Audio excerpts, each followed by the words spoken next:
Gather around, Skull Brothers and Sisters. This is Minnesota Sports Talk, presenting Under the Lights with your hosts, Justin and Dave. Next in 3, 2, 1.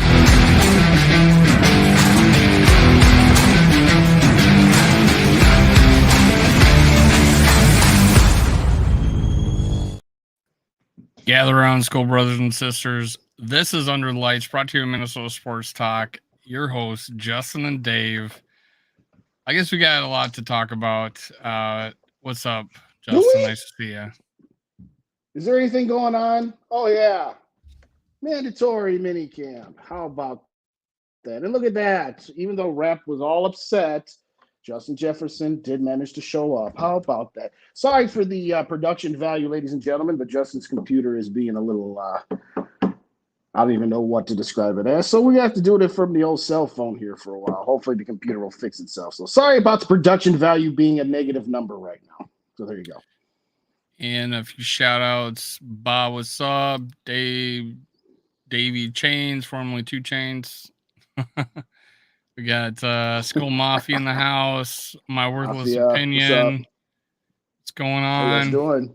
Mary Fist, Chicken Soup for the Soul. Hey, Mary. Sarah, always with the quick wit. Let's go. What's Skull have to say? Right now, he smokes clear. Weather is nice. That's good. All right. That's good, who else we got here? Oh, Dr. Proto. Got the doctor in the building.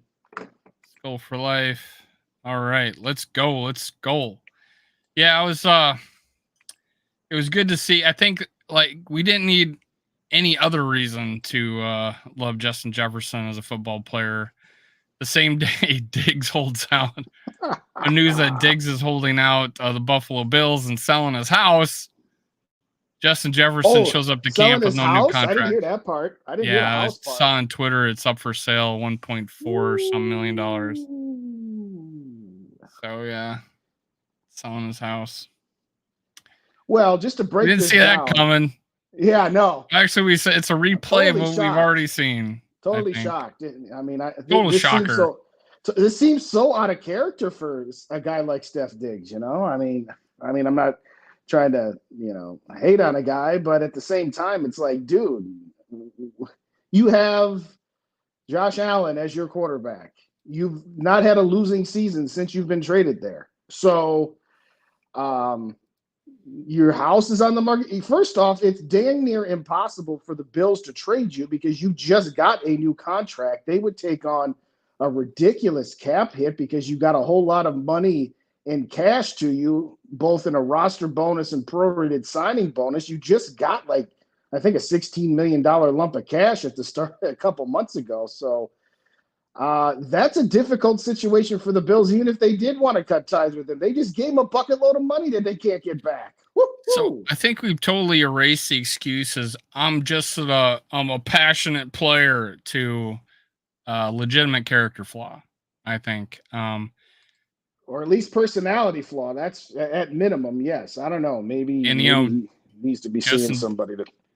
And him wanting to leave here was, based on some believe based on quarterback play, and they rate even Josh Allen as an elite quarterback. What is good enough for him? Well, that's true. It's what's good enough for you. You almost went to the Super Bowl twice under the Buffalo Bills. What's good enough for you? I honestly think Josh Allen took a step back this year. I was surprised they put the leading interception leader on the cover of Madden. But I think he's still there, as an elite talent. I think Daboll got the most out of him. I don't know. Maybe Diggs thinks, let me find a way to Kansas City or something. I don't know. Yeah. I mean, at the end of the day, unless you're going to get to Kansas City or Cincinnati, I don't see how much better you're going to be able to get a quarterback. You're not coming back here. I can tell you that much. You're not going to Philly because they just gave Jalen Hurts a bucket load of money, so they can't afford you. So, and I think that was an easy spin to say it was about the quarterback. I think pretty early on, right afterwards, it was like, no, it's not the quarterback. It's, the offensive philosophy, the head coach's philosophy living in 1985. But, that's not going to stop some from saying whatever it is. But at the same time, it's kind of like at some point, if you're not happy here and you're not happy here, okay, well, what's the common denominator? You, Steph. Yeah. I'm sorry, dude. You're an incredible talent, and I love watching you play. I still like watching you play, but at some point, you gotta dial it down. I don't know if you need to, have a couple of therapy sessions a week to clear your mind or what. But at the same time, dude, come on now, let's go. And I thank him for it, because he got us Justin Jefferson, who is true, like the opposite. I mean, he is a passionate player, but he's a loyal player to where he's not gonna, force a trade, which, Justin has all the leverage in the world to make happen. He could do the same thing Diggs did and we would get a great haul for him regardless, right? So it's crazy to think that we lucked out, honestly. Yeah. Could have been a lot worse. We were fortunate. Could have done a lot worse when it comes to, we had a guy who wanted out, and ultimately, not only, when we traded Randy Moss, we felt the need to draft Troy Williamson, and that was nothing short of an abject failure and a disaster on multiple fronts. There were some people that said, "Oh, are we sure we want to take a wide receiver?" And good thing we did, because it worked out for us in our benefit, that's for sure. So thanks, Steph, and whatever it is that's on your mind, I hope you find what you're looking for, because you haven't found it yet. Yeah, the Vikings Twitter is not being too kind to him right now. It's like, or they're literally, it's funny how there was still a contingent that was like super Diggs fans, right? That are Vikings fans or super Diggs fans, and we'll always remember the Minnesota Miracle, even though the TV shut off while the game was in the huddle for me, and I only got to see it on replay, which was crazy. But yeah, that Diggs doing that will always be ingrained in our memory. But 2 years later, he's not showing up for team meetings and throwing fits on the sidelines. It's not. It wasn't grotesque, and he didn't talk bad about us, and he was just cryptic on Twitter. I give him credit there. He fit in Minnesota very well that way. Yeah. Diggs wants to play with his sister on the Cowgirls. Well, yeah, maybe. Hey, that might be a place, but is he gonna like that quarterback any better? Yeah, I mean, honestly, the Bills don't necessarily have a bad offense, right? No. They don't. I don't see. I'm not in his mind. He's so the main. He's the main dude. It's when the Skull Vikings honor your name. Okay, well, that's the song. Yeah, he always puts the fight song in there. There you go. It's been a while. I haven't had him on my. I don't remember him being in our chat too often recently, so that's cool. Thanks for coming back, Grandizer. Yeah, last time he could only be here for 5 minutes because he had to go do Jade's show. So, but no, he was here last week for a minute. Yeah, appreciate you, man. Showing up early this time. Cool. Thanks, man. Yeah, absolutely. I appreciate it. I miss you. I miss you, Grandizer. I like you more often, man. Appreciate it. Oh, but where does Grandizer live again? Remind me. I have no idea. Grandizer, where are you at? I don't think it's Minnesota, right? Where does Grandizer live? Who's he? I don't know. I can't remember. I have such a bad memory, Grandizer. I forget your origin story. We'll just have to have Grandizer on one day. Yeah. I don't miss Diggs. No, I don't miss him either. I mean, yes, in a fantasy football, we're playing Madden world. Stephanie Diggs. Sarah never misses an opportunity, does she? Sarah, you are precious. Precious. All right. In a perfect world, would have been awesome to still get Jefferson without trading Diggs and have a real option at a 3 deep 2.0. God, can you imagine a happy Diggs with a Justin Jefferson on the same team? Gosh. Oh my God. Hopefully we got that with Jordan Addison. Yeah, we'll see. I mean, since you brought him up, I was just going to say, he's got to beat out Jalen Naylor, though.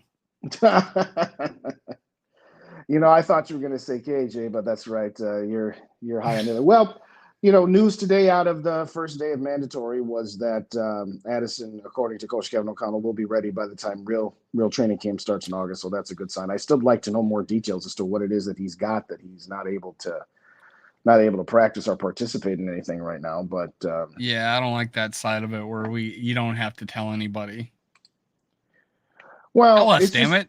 Well, yeah, right. Well, apparently it's. I don't see Kevin O'Connell being a liar like Zimmer. Mm-hmm.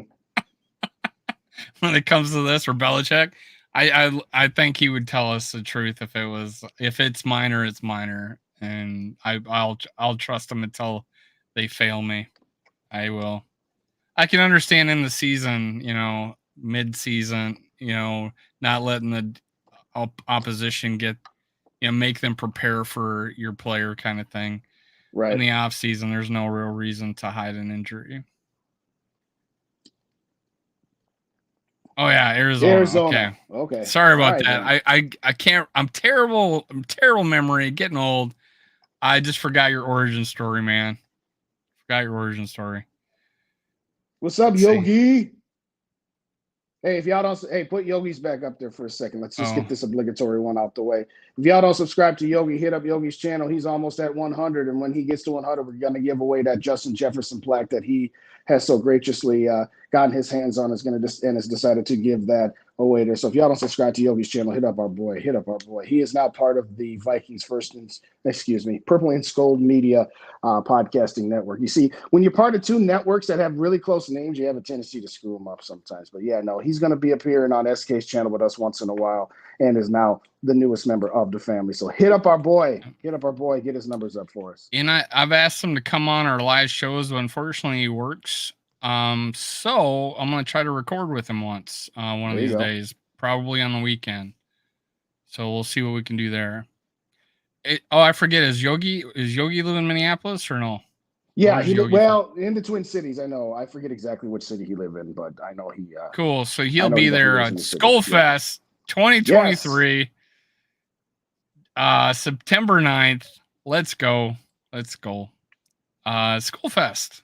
I looked up making patches, and so far they're coming back as ridiculous prices. So I don't know if I can. I might be just doing card decals instead. I don't know. This is wasn't expecting $350 a patch to make for that's ridiculous.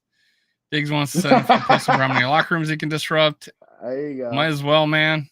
Might as well. If the record's in sight, let's do it. Yeah, you're late, man. We'll hold it against you. We just been dogging on Stefon Diggs a little bit.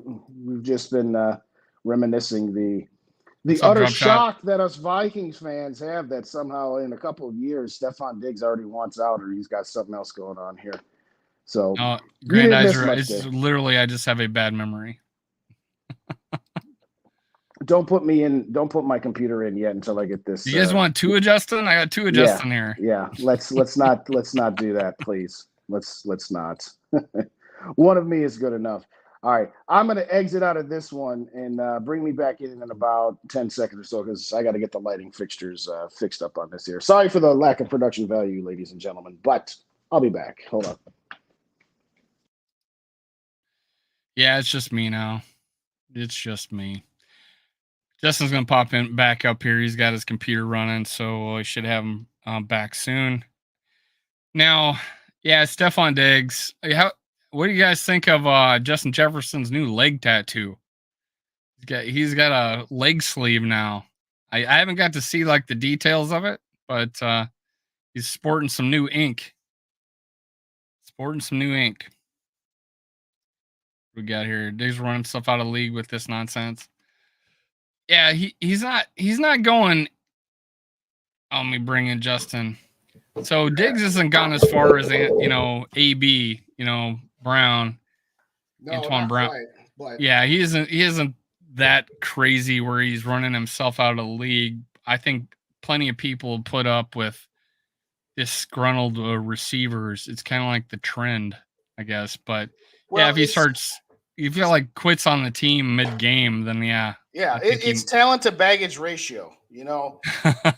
How much talent do you have? And it's math. Does the talent you bring this team outweigh the baggage that you bring with it every Sunday or Monday or whatever day it is? So we'll see.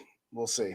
I just don't understand him. I honestly don't. It's just like, dude, you're one of the top 4 or 5 receivers in this league. Some would say top 3. And it's just like, what else do you want? What do you want? What do you want? That's all I want to know. So, well, I guess it begets the question. We can talk a little bit about this. I know we've each done some episodes, but Dalvin Cook's officially gone. I think we are in agreement here. It was just time. If you're going to misuse a running back, misuse cheap ones, not expensive ones. But you want to throw any last comments on the Did you just quote me? Did you just quote me? I might have. Yeah. If we're going to misuse a running back, we might as well misuse a cheap one. Yeah. I don't know that you were the first person to say it, but sure. Yes, I quoted you. I'm pretty sure I was. I was saying that mid-season. I think it was probably after we interviewed Foreman. Yeah, maybe, probably. Yeah. Danielle, I wonder if Danielle Hunter, one, know he will have a great season under Flores, or others will have a chance to have a great season with Flores' system. So got to get paid now. I want to be optimistic with Danielle Hunter, but unfortunately I came across some information that makes me feel doubt. Oh. The information is an adversarial in nature. Oh no, not that. Nothing I can quote, but it don't look good. And at best for the Vikings, it is hardball. So do I feel like Kwesi has an opportunity to repair that? Yes, money can repair that. And unfortunately, can we afford him? I think he's probably going to want a big pile of cash, and Justin Jefferson and Darisaw and TJ Hawkinson. If I would probably prefer him over TJ Hawkinson, but just because we need him so bad on defense, but not Darisaw, not Justin Jefferson, obviously. So I really worry about, because I wanted to see, just like Grandizer pointed out here, we wanted to see what he could do under Flores. Absolutely. And I had the same thing I was saying about Hunter as I was saying about Cook. If we're going to misuse Hunter, we might as well get something out of him, because his value of draft picks is much greater than playing him at stand-up outside linebacker. Well, I agree. I don't think I've ever seen the top of your head. Well, now I have. My head plenty. There's no question about it that Danielle Hunter is best suited as a 4-3 end, or at least a guy that has his hand in the dirt on every single play. There's absolutely no question about that. I'd prefer him at nose tackle than stand-up outside linebacker. I prefer him at nose tackle over dropping into coverage. I'll definitely give that. What's up, Dylan? Dylan in the building. Good to see you. Circling back to something Dave said about worrying about it. Yeah, we actually talked about that right before you got here, Dave, that he needs to see a therapist at least twice a week. Stefan Diggs, that is. But as far as Danielle Hunter goes, I'm kind of at the point where I just want a resolution one way or the other. If we're going to trade him, then let's trade him so that we know we're moving on. And if we're going to keep him, then let's keep him. Let's get a deal done, and let's make everybody happy so that we can focus on the things that need to be focused on. What's up, In the Zone? Good to see you. Good to see you. Let me pull this up, because here's an article. Let me blow that up a bit. KOC is confident Hunter will play. Hopefully. I didn't see an interview. I just had this. Danielle Hunter didn't report for a mini camp, but head coach Kevin O'Connell remains optimistic to remain as a key part of a roster. All right. That's optimistic. That's good. O'Connell spoke to the Twin Cities media member following Minnesota's first 2 mandatory manning camps off-field session and readily addressed Hunter's situation in his opening statement. I know a lot of you guys might have some questions regarding Danielle and his absence. The only thing I would just say is I got all the respect in the world for Danielle as a player, a leader, a person on our team. Those situations, I don't want to speak for Kwesi, but we feel very strongly about being solution-oriented with everything that comes about. Every person he said this about, Yeah, is funny now how that off the works. team. Yeah, isn't that funny? Every single person he said this about is off the team. I'm not gonna say. Yeah. I'm not gonna disagree with you, Davey, because he did say it. He did say it. We have no intentions of trading Percy Harvin. I have no intentions of trading Percy Harvin. Yeah, so. I mean, let's just call it for what it is. I don't think he's going to be back. I mean, and like I said, I don't want to sell him for pennies on the dollar. Like, if the best you can get is a 3rd round pick, then I'd rather keep him. I want a 1st round pick as my starting point to any type of letting Danielle Hunter go. But at the same time, it's one of those deals where Kwesi has made it clear. If you're an older player, if you're above the age of 26, you're going to play for what I offer you, or I'm going to get rid of you. I mean, he gave Adam Thielen the opportunity to take a lot less money, and Thielen's like, nah, no thanks. Same thing with Cook, probably same thing with Kendricks. There was a number that they would have taken him back on, and it was probably one of those deals like when the Twins offered Torrey Hunter a $45 million contract, knowing somebody was going to offer him $90 million. Well, we offered it to him. So you can't say we didn't offer him something. Yeah, you offered something you knew you're going to get completely outbid on. So, yeah, like I said, I wanted. Well, there's that. There is. That's a very, very good point. All I'm saying at this point is let's get it Zone done. Podcast. We got to have you back on. Yeah. You want to come on next week? Hit me up, man. Next Tuesday, if you can, and if you can't, come on Wednesday. We'll see, but Tuesday preferably. 1st round, 2nd round, or 3rd plus, you want to get paid. So I have a video popping out tomorrow. I just did about trade suggestions by a particular website, and I go through it. I do a reaction video. I read it for the first time on air, and what these trades were, and I didn't like them. No, none of them are good. I didn't like any of them, and one made a little more sense because of the quantity of picks, but I need a 1st for Danielle Hunter. I'm thinking Jared Allen. You know, what we gave up for Jared Allen is definitely what Danielle Hunter's worth. I think overall Danielle Hunter is a more well-rounded player than Jared Allen. No question. On the defensive line. Although elite pass rusher, he did not have discipline, lane discipline. No. Especially later part, especially when he was trying to get the sack record. But yeah, Danielle Hunter, I feel like is more elite player than Jared Allen, and Jared Allen's going to be in the Hall of Fame. Well, Jared Allen is a slightly better pass rusher, but not by much. But Danielle Hunter, all around, you know, I think you agree with me. Far better run defender, so I would say Danielle Hunter is a much all around player. And he could play anywhere on that line. He has so much talent. You could put him anywhere on the line. But at honestly, the same time, I think Kwesi just doesn't want to get locked into him. There was a report from Doogie that they offered to just give him more money on this year to raise his value, to raise his contract up. Now, to what, I don't know. You know, if they said, hey, we'll give you $3 more million, well, that's kind of garbage. But the point is that they offered him more money this year to try to make him whole this year, but did not offer him an extension. And Danielle's like, well, I want an extension. So that's supposedly where they're at right now. And that's where they aligns with the information I got in the video. I said Kwesi turned his back. Oh, that was my thumbnail on. Nobody watched it. Barely any of you watched it. Go out there and watch that. But I did. I announced my information as vague as possible without quoting anybody. But yeah, to me it looks like Kwesi is doing exactly what Justin just said, and it's on him to repair this. Yeah, it's nice that we offer him more money, and that makes sense. And I was on the camp of, hey, he accepted this contract. And we fronted them the money. But the more I think about it, is we didn't pay him what he's worth. And it came to this year where now he is making $5 million. So I was in the camp was, yeah, he made his money. We paid him early.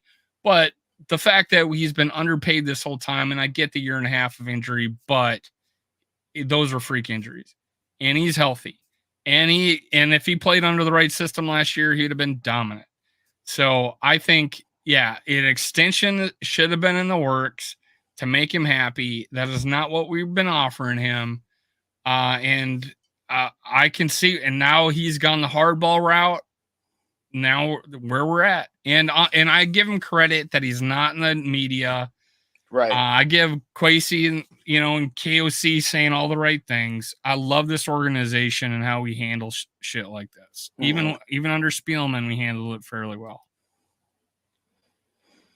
Well, I don't blame him. We did in the 2000s. There was some 3 years suckage going on. The last few years of Culpepper were suckage, if I'm not mistaken. The second right? to last year of Culpepper, he was the runner-up in MVP. Is it did he get hurt the following year? Yeah, he got hurt in 2005. Okay, and then he was. And did we trade him in 2005? Okay, so 2003 was we missed the playoffs because of the Nate Poole push-off on the Cardinals. 2004, he was 2004, awesome. We went to the wild card round because he was almost MVP. We beat the Packers. Moss moons the crowd. After 2004, we trade Randy Moss. Dante plays 6.5 games before he blows out his knee. And so after the 2005 season, going into 2006, when we hired Brad Childress, we traded away Dante. So 2005, 2006, 2007, we didn't make the playoffs, right? That is correct. That's three years of suckage. Although that was Peterson's rookie year, and he freaking should have started the season, and we probably would have made the playoffs. But no, we don't start players. I don't know. We're 8-8, right? I don't go. I won my fantasy league that year. 2005, they were 9-7 and just missed the playoffs. 2006, they went down to 6-10. Chili's first year. 2007, Adrian's first year, they were 8-8. I just felt like we had Bauer playing, and I can't remember. That's why I rely on Justin to know all this shit. Yeah, 2005 started off horribly, and then Brad Johnson kind of found his roots a little bit, and it's just kind of like 2020, where we started off 1-5, and then ultimately we got to the final weekend or two before we were eliminated. We were eliminated the last weekend of the year in 2005. I guess that depends on what your definition of suckage is. If missing the playoffs is suckage, even if you're 9-7 or 9-8 and just missing it. In 2021, 20 and 21 would have been suckage. Yeah. Yeah. So suckage to me is like four or five wins or less for 3 consecutive years, and we haven't had that. But so circling back to your point, though, as far as Danielle Hunter goes, what happened? He was drafted in 3rd round 2015. And in 2018, he signed his contract for $72 million with $40 million of it guaranteed. So Rick Spielman got ahead of Danielle Hunter. And it was a shrewd move by Rick Spielman. They paid him early, knowing how much he was going to cost later. And Danielle they do it in baseball all the time, man. They do it in baseball all the time, and it doesn't often happen in football. Danielle accepted the money, and at the time, it's just like, okay, you're probably leaving some money on the table, but $40 million up front is nothing to sneeze at. So, where do you think Danielle should go? I'm saying AFC. Just send him to the AFC, please. Anywhere they can get me a 1st round pick. Oh yeah, anywhere we can get a 1st round pick outside the NFC North. No, I would trade him to the Bears for their 1st round pick, or Carolina's for. Absolutely, I would. Oh yeah, for like a shit team, yeah. Yes. So what? We got to play Danielle a couple times a year. He'll probably sack Cousins, maybe a forced fumble. So what? Big deal. I want the best possible return. I want to get the best return, but I don't want it to come back and haunt us. I don't care about it coming back to haunt us. I don't. That means I do. One of the trade things I went through was the 49ers. I'm like, no. Why? I don't want the 49ers. Well, the trade you're talking about, yes, I wouldn't do that deal. No, I would not do Danielle Hunter for Trey Lance and a 4th round pick. It was a Trey Lance and a 4th. Yeah. Yeah. No, thank you. But I just, in general, if it was going to the 49ers, I was like, no. I'd rather the 49ers win than the Eagles, but I get your point. What's up, Tristan? Good to see you. Yeah, of course. Tristan. Tristan didn't like he didn't like the. I guess he didn't believe what I was saying. But we went back and forth in the chat, but he feels Danielle's going to stay, and because I made the point that I want to be wrong, I so want to be wrong. Danielle still be a Viking. Tristan seems to be positive in that nature that he will be a Viking. So he's in that camp. That we're make them part owners. Yeah. Okay. I might do that for Jefferson. I definitely am not doing it for Hunter. You know, Darius All right, and Zone. JJ. All Those right, are the two Zone. guys I'll give a percentage. All right, it's official. In the D-Nutty, zone let's will go be under the live lights. Tuesday. Okay. In the zone will be I forgot under I the was lights. D-Nutty. I forgot my nickname was D-Nutty. You came in Rap's channel as D Nutty last Friday. You should remember that. I went D Shizzy. Oh, with the SCH. I see. I get it. What's up, Raymond? Good to see you. Good to see you. I mean, I hope he's back because at some point I would like to see Flores have some sort of weaponry to work with, and I'd be interested to see it. But it's kind of one of those. I'm not losing any sleep over it if he's not. I'm only going to lose sleep. I'm only going to lose sleep if we trade Danielle Hunter for a 4th round pick. Then I'll lose sleep over that. But if we trade Danielle Hunter for a first, I'm cool with it. I'm totally cool with it. There was a trade where we got a 3rd, a 4th, and a next year 5th, and they also suggested that we might get 2 4ths in the 2024. I was like, no, I like the amount of picks, but it needed to be a 2nd, and then the 4th, and then the 5th the following year. To me, to be slightly interested, but 1st and 4th is probably where I'd be okay with. 1st and 3rd, I'd be ecstatic. Oh yeah. Yeah. A 1st and change, and I'm fine with it. I made a video Detroit trade for him. Okay. All right, I'll check it out, Zone. I'll check it out. We'll have to look at it. What do we got here? Let's see. What else was I gonna mention? Well, Ravens for 4th, Patrick Queen and Old. Yeah. I was gonna say Yogi's been on the. I mean, again, I like the idea of Patrick Queen. I like the idea of getting another lineman in here. So I could listen to that deal. Like I said on Saturday to you, Yogi. I could listen. My other to nickname. I have so many nicknames on these. This chat. Well, thanks to you know who. I love you too, guys. Yeah. And gals. Thanks to you know who. I've had a few that I'll never hear the end of, but that's fine. What's up, Dylan? Dilly. What's going on, man? But anyway, oh wow, really? I didn't know that. 3 first rounders? They got 3? I thought Arizona had their 1st round pick. Wow. Doesn't Arizona have Houston's pick? Mafia, check that out. Check your sources, Mafia. Might as well keep him if they're offering it for. Well, we agree. The problem is he going to find a deal that he's going to accept for what kind of money he wants to make? I mean, Dave had it in the chat earlier that he's getting the impression, and I tend to agree with him, that not only does Hunter want a 2 or 3 year extension, but he wants to be paid like the top, like Nick Bosa type money. And it's like, hold on, dude. Hold on. That was another reason why I didn't want him to go to San Francisco. Oh, that'd be wicked. Yeah. So yeah, what could happen is we play hardball back. We get to camp, he holds out of camp, and then he's about to start the season, and he might as well play. And he'll play if we pay him that, and we do the 1 year, give him some money type thing. Mm-hmm. And we get 1 year out of him. That is a situation that could happen, I think. I think it could too. I think that's kind of like the worst. But that's 1 year. I mean, it's just a Band-Aid, right? I mean, but it's 1 year and under Flores, and I want to see that. Yeah, not at the cost. Okay, here's how I would put it. I would like, my first choice would be if I can get a 1st round draft pick plus. My second choice is to get Danielle back here multiple years. My last choice is just to play him for 1 year, because then you get nothing in return. And at the end of the day, 1 year of Danielle Hunter, from a fan's perspective of an excitement for just, again, if you're focusing just on what's going to make 2023 the best and most entertaining season, sure. But good one, Bob. That's good. Yeah, let's look. But if you got a word on the real estate market? Yeah, who's that? But if you're looking for what's the best move long term, you can make an argument that trading him for assets is better or signing him is better. And I don't want to go down that road because that's just kind of one of those, pick your poisons. But to me, the worst thing to do is just to play him for 1 year and get nothing in return. That's just because, all right, I'll throw it to you this way. Dave. If Danielle Hunter is on this team, what did you predict the Vikings record? Did you say 11-6 or 12-5? What'd you say? 12-5. Okay. I think that's a little optimistic, but hey, that's fine. If Danielle Hunter's not on this team, what does that change your record to? I don't think one player makes a huge difference on what I thought would had to be a defense that manufactured sacks. So I would just give us one more loss. Okay.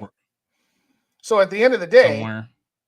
Where I'm going with this is whether you one game for Danielle Hunter, let's say he's worth one win. So what? You're in the same spot you're in anyway, which is competing with the Lions for the number 3 seed, which is okay, great.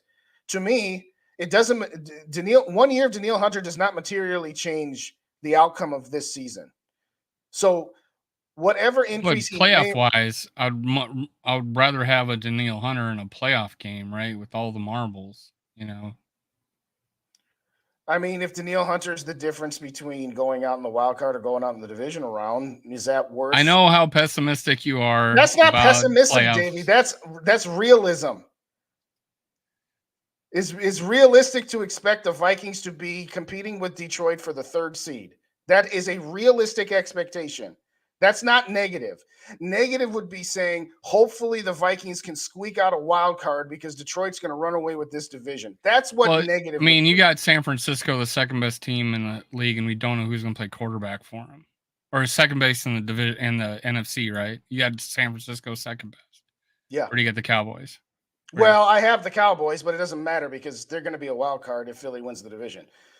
So I'm saying the East winner is going to be the 1 or the 2 seed. The West winner will be the 1 or the 2 seed. And then but so you think if Seattle wins the division, they're going to be the 2 seed?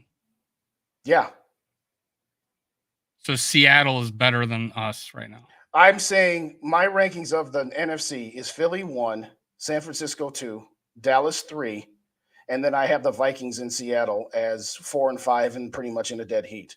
Okay. I give the Vikings the slight advantage because they're not in the same division, and if Seattle wins that division or San Francisco wins that division, it doesn't matter. But yeah, I think Seattle is right there. The word I used was pessimistic, right? Yeah. So I have them as 2. You have them as 4 or 5.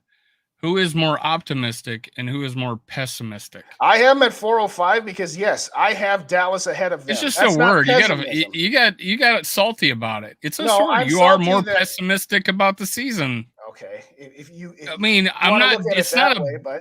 It's not dissing you, but you are. You're more pessimistic about the season than me. I got us as a 2 seed because I think we beat San Francisco because we don't know who their quarterback is. My point was this.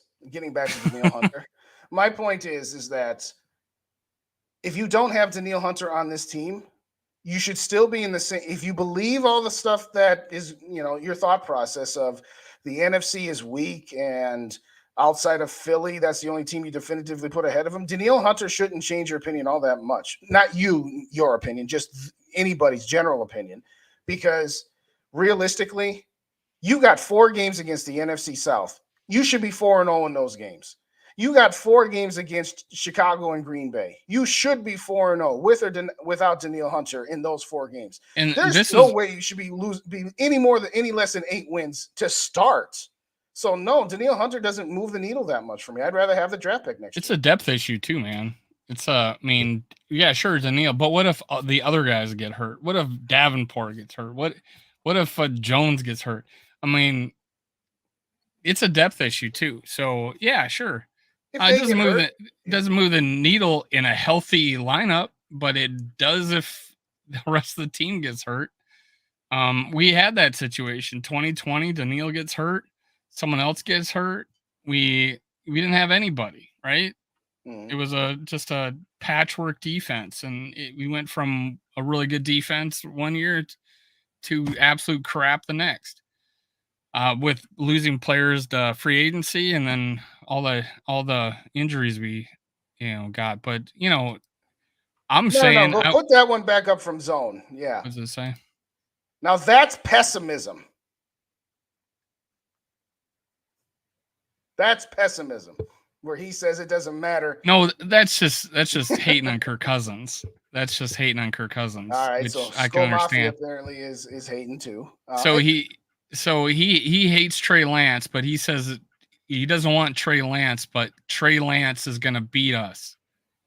It just don't make any sense. And we'll talk about that next Tuesday, Zone. You think Trey Lance comes up here, makes us worse, but if he stays in San Francisco, he beats us. Well, I think what Zone might be saying, I'll just say for myself. Yeah.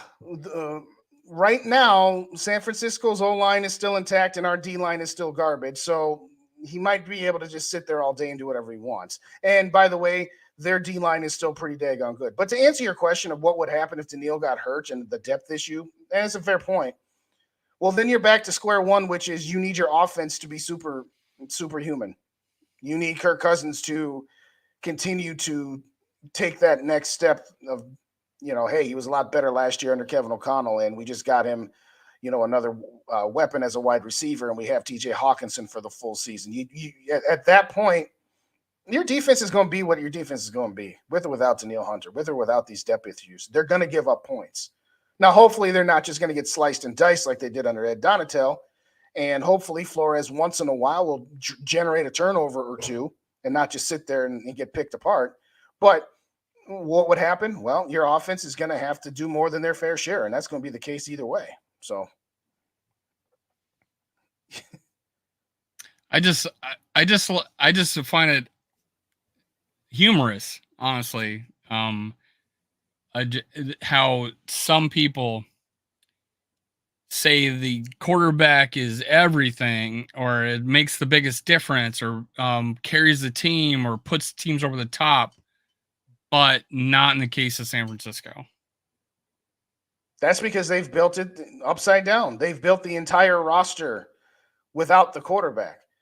And part of the reason they're able to there's multiple reasons. They've drafted well. They've developed well.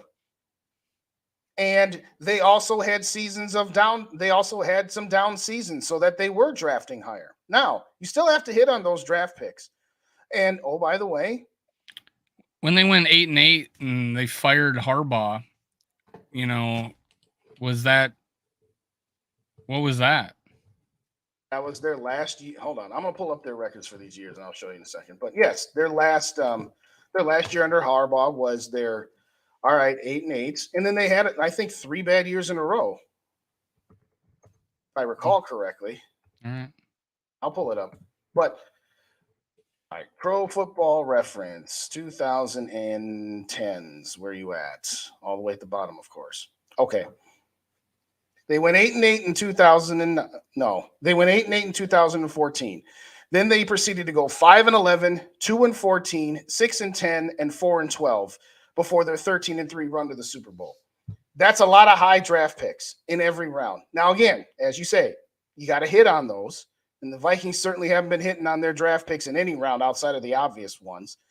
But that's part. See, again, looking and comparing San Francisco to the Vikings, we also got to remember that the Vikings don't have 4-year stretches like that. Getting back to the point you were making earlier about, or Sarah made earlier about, we don't have 3 bad seasons like that. Those are 4 horribly bad seasons, 4 seasons of 6 wins or less. So when we want to talk about, well, why can San Francisco do this, but the Vikings can't? Well, it's because the Vikings are always 8-8, 9-7, 10-6, and stuff like that, where they're always picking in the late teens, early 20s. That's not all of it. It's not all of it, but it's part of it. And those complete misses on Darisaw and Jefferson. I mean, and Danielle Hunter, and we've had some good picks. We've had some bad picks. And you must have missed the part where I said since 2015, other than the obvious ones. But okay. But yes, what's up? What's up, Rap? How you doing? I don't know why we put quarterback on a pedestal over here, and it don't matter over here. And I get it. Their roster's so good. I don't know. There's been teams with good rosters, and their quarterback wasn't that great, and they didn't go anywhere. And I don't know. So we'll see. And there's been teams that have had, good to very good quarterbacks with mediocre rosters that didn't go anywhere either way. But think of this. You picked San Francisco to be, I guess, the third, because you're saying Dallas is number 2. I'm saying the best I don't know. So I'm saying I have those 2 ahead of us. They're ahead of us. I cannot pick a team that I do not know their quarterback as the second best team in the NFC. I can't. And I think, yeah, if outside looking in, I would think that would be I don't see how people can say, oh, it's quarterback's plug and play over here. Who's the quarterback? Tell me who the quarterback is. If it's Brock Purdy healthy and he manages the team, because hey, every NFL team figures out a quarterback. Every quarterback gets figured out at some point. Brady has been figured out in seasons. There's been bad seasons by plenty of quarterbacks. So I don't know. To say Purdy is going to be completely healthy and they're just not going to miss a beat. I'm not saying that at all. I'm saying that they're the second best team and they're the 2 seed. Regardless of their quarterback situation. Regardless. And I'm saying that Dallas, I'm saying you put the 2 teams on the field. Sam Darnold's their quarterback. They're 2 seed. Sam Darnold leading the San Francisco 49ers against the Vikings. I still think the 49ers are a slightly better team head to head. I think that the Cowboys, even though they have their flaws too, we saw it head to head 40-3 in our own building. So yeah, I think that Dallas is like some super team? No, I think that matchup wise, that's how I'm ranking teams. I'm ranking them. How do the Vikings match up against this team or that team? I think Seattle and the Vikings are pretty even. I think Dallas is a little bit better. And I think San Francisco, even with their uncertainty at quarterback, if they were to play the Vikings, I would say San Francisco would be a slight favorite. I'm sorry if that's pessimism. Yeah. I mean, you're more pessimistic than I am. That's just, I'm not making it as derogatory. Would it make it sound better if you think worse of the Vikings than I do, or you think, Dave? Why were you so salty about that word? Because it comes across as being framed as negative. If you pick the Vikings to win 14 games and I picked them to win, what word, Justin, would you like me to describe? Realistic. Okay, that's the word I used. Realistic. Here, let me put it this way. If you picked the Vikings to win 14 games and I picked them to win 13 games, you would say I'm more pessimistic than you are because I have them winning less games than you. And pessimistic. I have them as the 2 seed. You have them fighting for the Lions for the 5th seed. No, which is weird because I said fighting for the 3rd. That would mean they won the division. Okay, so Lions are winning the division. I'm saying without Danielle Hunter, you are going to be in a dogfight with the Lions for the division. Sorry, you said 5th seed earlier, I thought. Is that right? The Lions winning the division with Danielle gone? With Danielle Hunter, you will be in a dogfight. I didn't say they would defend the 3rd seed. Okay, you did say 3rd seed. All right, got it. I remember now. So, 3rd seed. Got it. I'm pessimistic. I picked him at 3. Anyway, no, Doctor, was it Doctor? But no, it was Bob. Bob, we're not going for 4 hours. No. Not going for 4 hours. Sorry. Thank you, Dave. Appreciate you. In all seriousness, let's move on. We don't need to get bogged down on that. All I'm saying is that, to me, if Danielle Hunter's gone, I don't think it changes all that much. I think if I will from now on say you're less optimistic view than me. All right. Like I said, moving on. I could say 13, and if you said 14, I'd be less optimistic.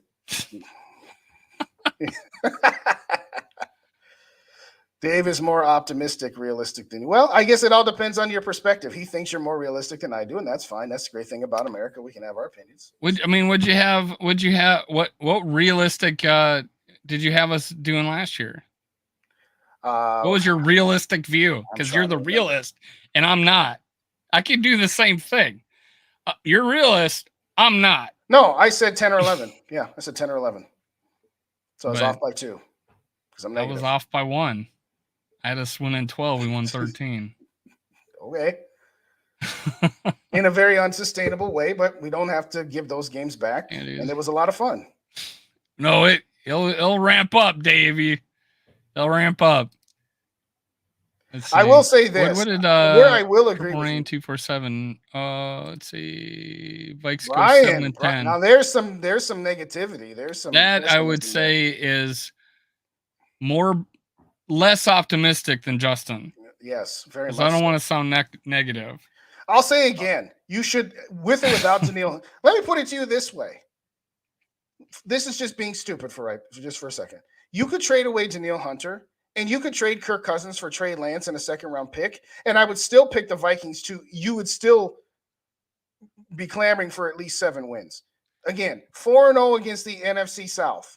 Anything short of that is a failure. That division is garbage.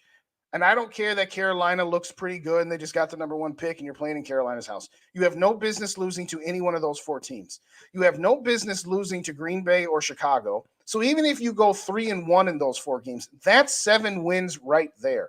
You should be able to squeak out 1 or 2 more, with or without Danielle Hunter. And I would even say, even if you feel that Trey Lance at the moment would be a downgrade, and I would concur at the moment, most definitely it would be, you should still be winning no fewer than 7 games with the teams you got on the schedule. So 7-10 for me, that's even low for me. That's even low for me. I will do no such thing, Davey Change. I will do no such thing. We text and talk more than people realize. So Davey Change, I would never do that to you. You're my boy. In all seriousness. I hope that as far as Danielle Hunter goes, I just hope the situation is resolved. I just want clarity. I just want to be able to move forward. I'm sick of it being a hanging Chad just sitting there. Well, I don't want to call it a distraction. It's not really a distraction. He's either going to be here or he's not. And either we're going to get something for him or it's not. And I just think the best thing long-term would be to get something for him. Because if you sign him if you bump him up and pay this year and you just let him walk after this season, you don't get any compensatory picks for him. So to me, it's either sign him up for 2 or 3 years and let's keep him as part of this deal and let's move forward, or be done with him. That's my thoughts. I want to answer Tristan's question here. I forgot. When is our bye? Geez. It is after Chicago. 1, 2, 3, 4, 5, 6, 7, 8, 9, 10, 11, 12, 13. It's week 13. Yeah, so we play 12 games up to that point. So Davey Chain says we will be at minimum 10-2 going into the bye. Now that's some optimism. I will give him that. Spinning our wheels with Kirk. We wasted 5 years already. Nerds don't win Super Bowls. Okay. I don't know about the nerds comment, but we are going to win. We are going to win 1 less game than his worst year with the Vikings. Because he I guess because he's going to be worse, I guess. I don't know. It could. Yeah, he could be worse. I won't call it a defense could be worse. I won't call it Our offense could get worse. So, yeah, I mean, I won't call we're going to win 7 games. All right. I don't think so, but I won't call it. I said it at the time, and even though Dave and I argue about Kirk, I said it at the time. It was the right move to sign him. The mistake, and it's not with the benefit of hindsight because I said it at the time, but the mistake was after 2019. What they're doing this season is what they should have done after 2019. What? But Spielman and Zimmer we got to save our jobs, so we don't have the equity to have a couple of bad seasons if we get rid of all these players. So, at the end of it, it is what it is. But I had us, yes, he's saying 10-2. Who did I had us losing to Denver because I just feel like it's just a road game in Mile High Stadium, and that's what I was about there. I had us and I had to lose in Kansas City and Philly. So I had us 9-3 then. Yeah. At the bye. Then I had us losing to Cincinnati and the last game against Detroit. Yeah, I got us. That makes sense. I got us either 7-5 or 8-4. I've got an asterisk by the game in Chicago. I got an asterisk by that one as one of those. We both have Denver. I mean, that was the first game I said that, okay, you're going to lose to the Big Four. You'll lose to Denver. That gets me to 5 losses. And, you'll probably find a way to lose 1 more game and maybe you split against Detroit. So that's the essence of what my initial thoughts were. But yeah, if they're 10-2 at the bye week, then we got it going on. That means Flores has got it all figured out defensively. That means Cousins is continuing to do what he did last year. like I said, as far as the offense goes, let's circle off of the of that. To me, I like this move of getting rid of Dalvin Cook from the perspective of I want the offense to be constructed in a way that maybe it can be more consistent, so that maybe we aren't top 5 in 3 and outs, that we don't have these lulls after the first drive or two up until the last drive of the third quarter. I think if you can smooth that out offensively, even though you don't have the home run threat that Dalvin Cook was, maybe then you're not in a position to need Dalvin Cook to hit those home runs to get you back into games to where the offense hasn't stalled out. Again, it's not that they're never going to go 3 and out. It's not that they're never going to have a quarter where they don't score, but it just happened way too often. So if I'm going to be optimistic, I think that there is a better chance that the offense can be a little less boom or bust and a little more consistent and allow the defense to actually rest from time to time. What do you think? My hopes was that I was complaining a lot of the year about our I guess our running game not being I don't know, being pretty plain Jane, except for the one toss sweep that we had that we ran 5 times, I think, and it was effective 4. Right. And then a couple of big runs by Dalvin Cook, but in between, and I honestly attribute to our stalled plays by running plays behind the line of scrimmage, our drives, like I don't know how many times we got to run a tight end screen pass behind line screen, yes, or run a shotgun inside handoff on a 3rd and 2, or third and 1 or whatever, or 4th and 1. I forget what it was. CJ Ham up the middle CJ Ham on a jet sweep. How these ineffective plays setting us behind the chains. And they like to, people like to say Captain check down on Kirk Cousins, but it was reported last year he's the 7th least checkdowns in the league, with quarterbacks over a certain amount of whatever. So he's and if you go look at historical numbers, it's just and then someone's gonna say, well, he checks down on the most unopportune moments. No, man, you go look at other teams, other games, you see quarterbacks check it down. I was actually complaining during the season that he did not have outlet passes. Like, we did not have a safety throw for him, and it looked like like there was nobody to throw to on a swing, on a wheel route, or a running back going into the. I just felt like we just didn't have these little nuances of the game to get us positive yardage more often. We were just too far behind the chain sometimes. And I think that's the point. Yeah. I just think we just weren't getting positive yards when, on first or second down, that we had to rely on big chunk plays. And, we were worst in the league in scoring differential going into the fourth quarter. Oh, absolutely. Now, I saw that last week too. It was like, oh my gosh, was it that bad? And someone may not think this, but losing going into the fourth quarter, and yet 8 come from behind wins, 11 one-score victories in the regular season. Do you think we went to the running game in the fourth quarter? No, we went to the passing game. So we put the ball in Kirk Cousins' hands, and we went no huddle. We got to the line of scrimmage faster. We took more chances. Let the offense play. You get in the fourth quarter and we're down, and then we're killing the rest of the league like we're number 1 in point differential in the fourth quarter, but we're worse going into the fourth quarter. I'm just let that offense loose, man. Let that offense loose and have a better running game throughout the game to get us in short yardage, 3rd and 3, or instead of 3rd and 8. I mean, or 3rd and 7, or even 3rd and 5. Just get us more consistent play. But if anything those numbers prove is that we can move the ball if we open up the offense. That's what it proves to me. And who's throwing the ball? And that's in the fourth quarter. So we got to open it up to offense, especially if we do not know what our defense is going to do. Last year, we should have been throwing the ball all over the field, right? We should have been wide open offense because our defense couldn't, our defense wasn't playing well.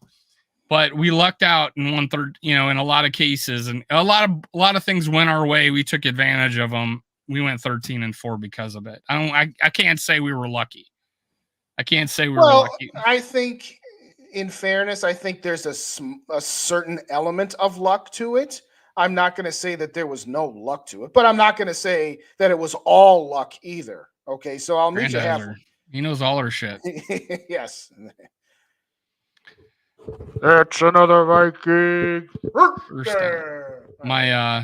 My fan club does that every time they get a first down. We have a girl yell it. All right, there you go. Well, I think we're saying pretty much the same thing. I think it kind of comes all together. Kevin O'Connell has to realize that, all right, I can't wait till before now, I'm not saying that I'm praising the defense like they were the 85 Bears.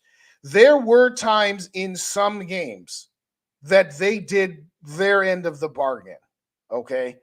There were times where we could have been down a lot more than what we ended up being had they not done something. Yes, in the most inopportune times, against Green Bay as an example, against Detroit as an example, and obviously against the Giants in the playoff game as an example, they didn't hold up their end of the bargain. And that's what I was saying all throughout the season was when your defense in the first 5 possessions gives up 1 field goal, 3 3-and-outs, and a punt that wasn't a 3-and-out, you offensively can't be content having 10 points on the board or just 7 points on the board because you know that the dam is going to break on that defense at some point. Now, let's talk about that comeback against the Colts one more time. The offense, after going 3-and-out in their first drive, was almost perfect. Had a couple of punts, had an interception due to Jalen Reagor, so that's on nobody but him. But that defense gave up 3 points the entire second half in overtime. Now you can say, well, it was the Colts and they just took their foot off. Okay, doesn't matter. Just like it doesn't matter. Well, the offense, people want to say, well, the offense did so well in the fourth quarter. You don't think it matters that the Colts took their foot off the gas? If we're going to say that, then we also have to account for the possibility that the defenses we were playing might have been playing prevent defense from time to time. So my point was I was going to leave both of those out. So if one of them's on the table, they both are on the table. All I'm going to say is that's not, you don't have to apologize for either one of them. I'm just going to say that, again, we can talk about putting up 39 points in the second half in overtime. Let's also talk about only giving up 3. Let's also talk about the fact that 14 of those 33 points were an interception return for a touchdown and a block punt for a touchdown. The defense wasn't great that first half. They gave up 1 touchdown and 4 field goals. For what that defense was, you can't complain all that much about it. Now, that's just one game, and this is one example. But our overall point is I think that our running game might not be as explosive from a home run threat, but I do think it's going to be better from a consistency threat. Now you've got a running game that's designed to hit singles and doubles and not home runs and strikeouts. And I think that that's going to be a good thing for the offense. And I think that'll be a good thing for Cousins and O'Connell. Hopefully now O'Connell will be like, he's made this statement a few times. My playbook is different on 2nd and 6 than it is on 2nd, 9, 10, or 11. Okay, great. So Dr. Proto makes a good point here. KOC goes into fuck it mode. We seem to be pretty good. I think it's when you give, in general, the fact that he has given more confidence in Kirk Cousins helped immensely in getting us up to the line of scrimmage faster, getting the play call in earlier. All that contributed to us having a better year offensively. And I say better, we actually had the same amount of yards as the year before, but just in the league itself, the offense was down. Like in the entire league, offense was down one year to the next. And it had a lot to do with the 2-deep safety that all the defenses were playing. They just weren't letting balls over the top. And so that held a lot of offenses down. They had to figure it out. But yeah, I think KOC giving confidence to the offense and saying, "Hey, we're gonna go after. Keep your foot on." And that's what it was. That's what the first game was like, right? They kept talking about that in preseason. We're gonna go after. We're gonna keep our foot on the gas. We're not gonna take, but they did. They did take their foot off the gas. It's just no doubt about it in a lot of cases. And it had a lot to do with some of the play calling. Like absolutely. Before that 4th and 8 check down, I keep bringing it up. That series before that, the previous series, were 3 just god awful play calls. All 3 were plays that started behind the line of scrimmage. A tight end screen, a swing pass to the running back, and I forget the first 2, and then the third play was third play, it's 3rd and 10 or whatever. So it was god awful play calling, and we saw that against the Green Bay Packers with the jump pass and the ball at the 1 yard, 1st and goal at the 1. I think it was 1st and goal at the 1, right? You bring in your 3rd string center and you run it up the middle the next play. I just don't get that. I think to my point from 10 minutes ago was I think KOC will advance. I think he'll improve. That's the hope. Yeah, and I think we weren't that bad, right? We weren't that bad. We were 7th in the league or whatever in offensive yardage. So I just think, and now I feel like we got more weapons, and don't sleep on Oliver. He is going to help out so much.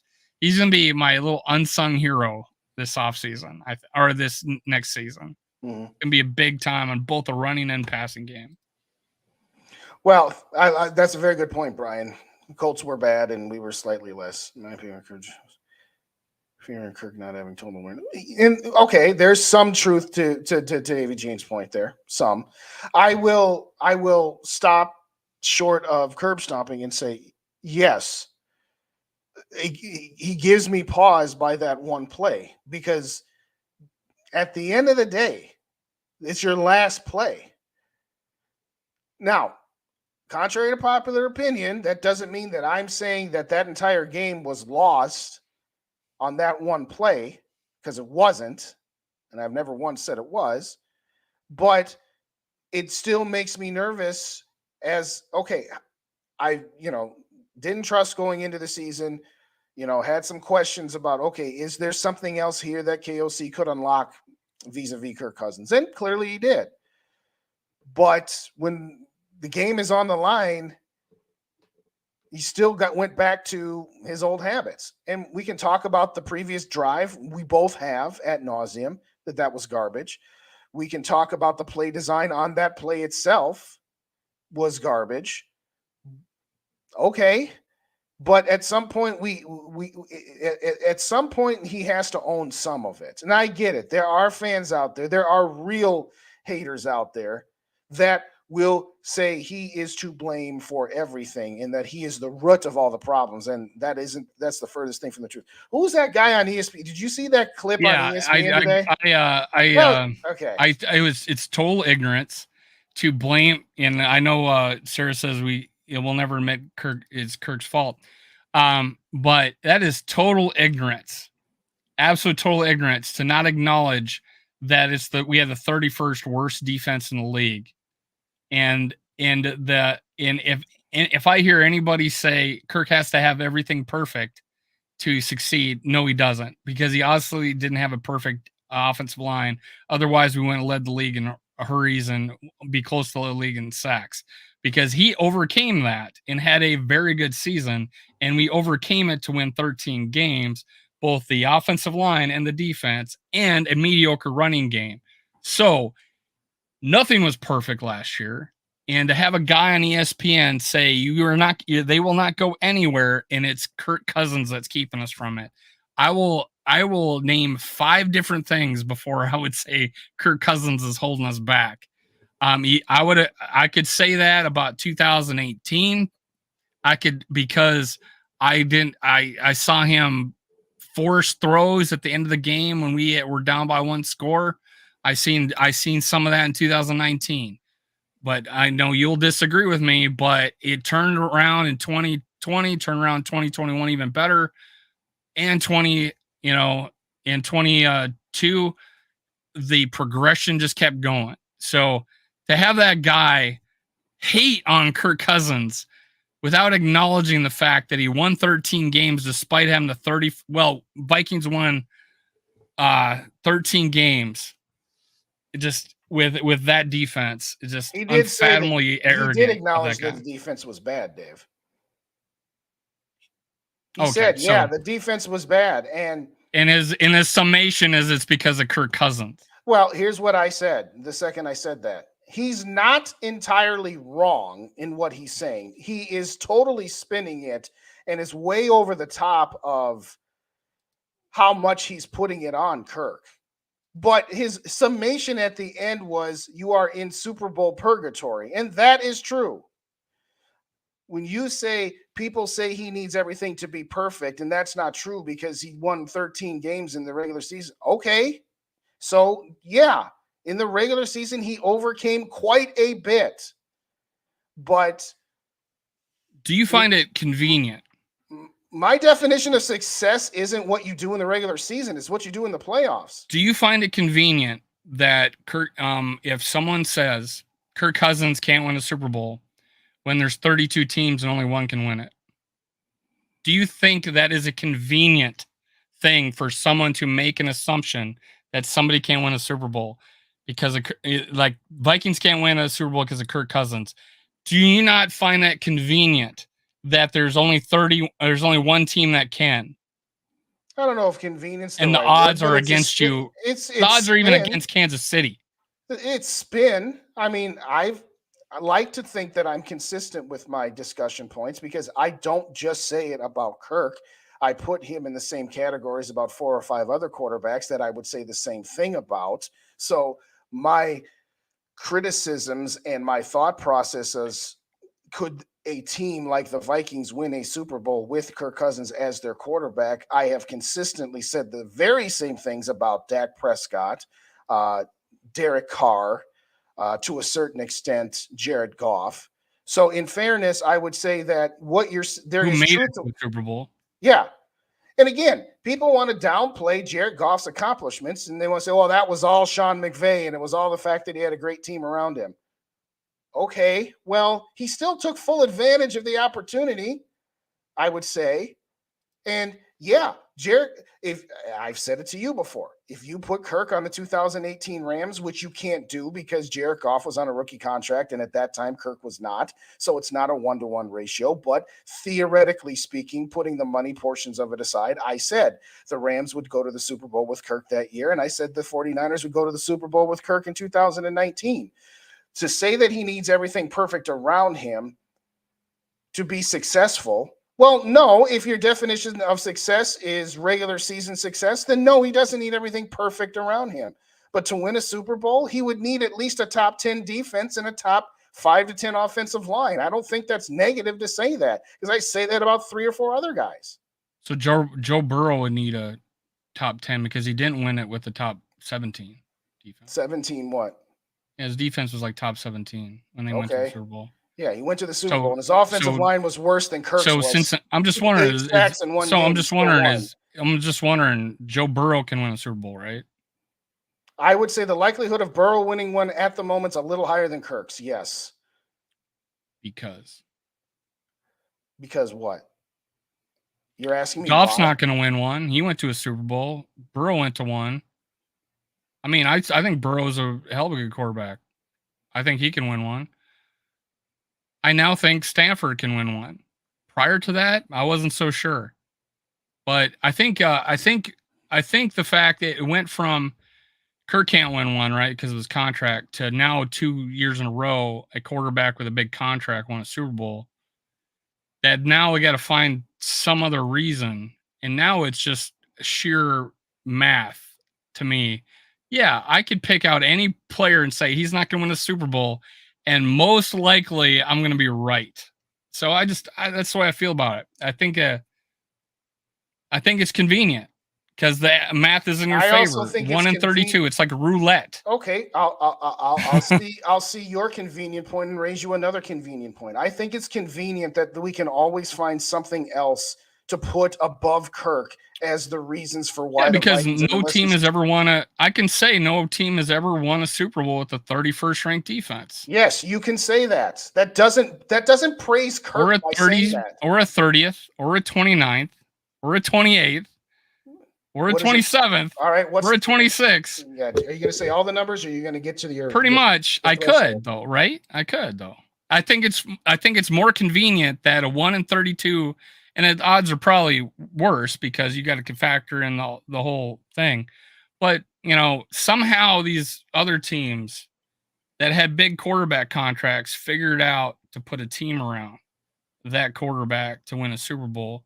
But it's Kirk that can't win one. It's not the GM putting a team around him. No, you're making it all or nothing, and I've done the best I can to say what I have to say in framing it in a way. You've already decided this year that we're going to lose in the first or second round of the playoffs. I don't think it's unreasonable to say that that's the most likely scenario that our ceiling. It's a convenient thing because the odds are against you, right? Okay. What I'm saying about quarterbacks is this: some quarterbacks need more around them than others do. That's a fair statement. Yes. What's that? There is a threshold that quarterbacks have. Some quarterbacks quarterback X needs more around him than Patrick Mahomes does, obviously. Every quarterback has a threshold as to this is how much they would need in order to win a Super Bowl, so to speak.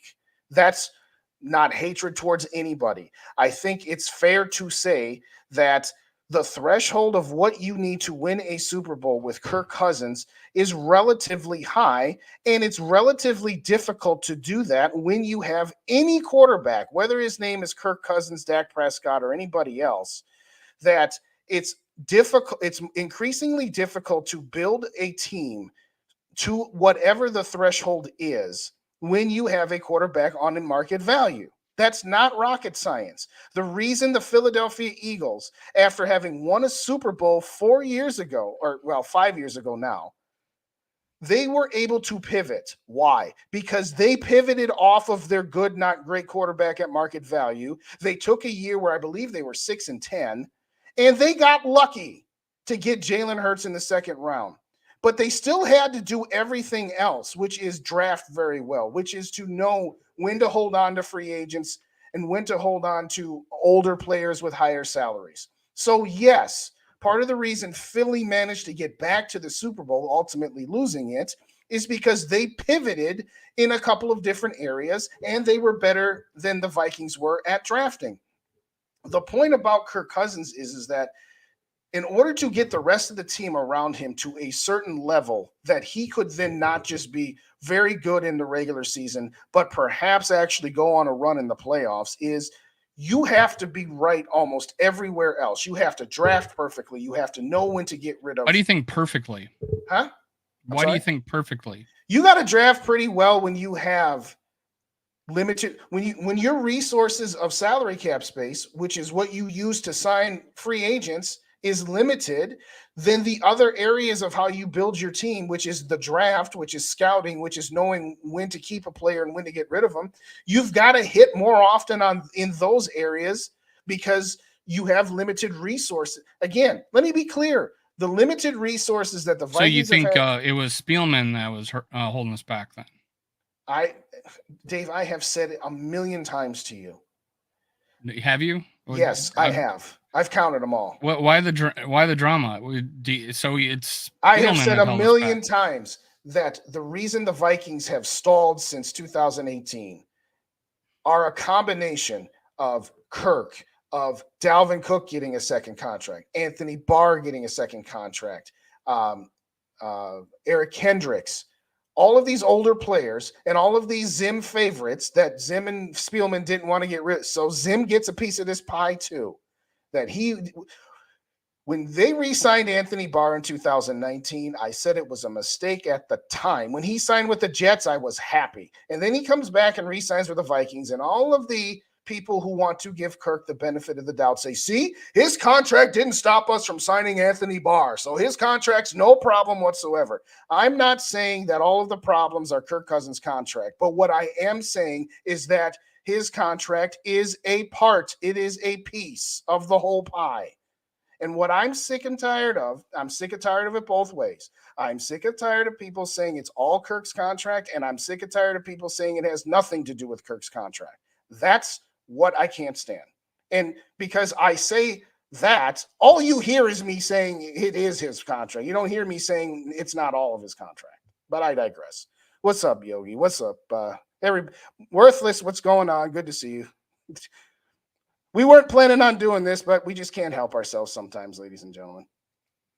But I'm not throwing my headsets down. But I brought up that guy on ESPN to say is this. He wasn't entirely wrong, but how he framed it was crap. He wasn't wrong to say that. I think it was completely absolute crap.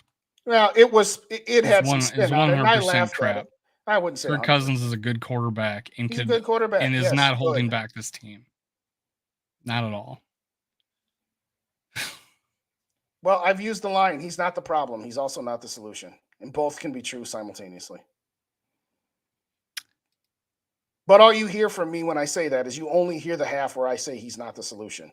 You don't hear me say that I'm also saying he's not the problem. But well, you can't just leave it. He's not the problem. You have to throw out that he's not the solution when honestly he's not the problem. He's not the problem. And I would then I'll say he's not the solution. I'll be negative about it then. Okay.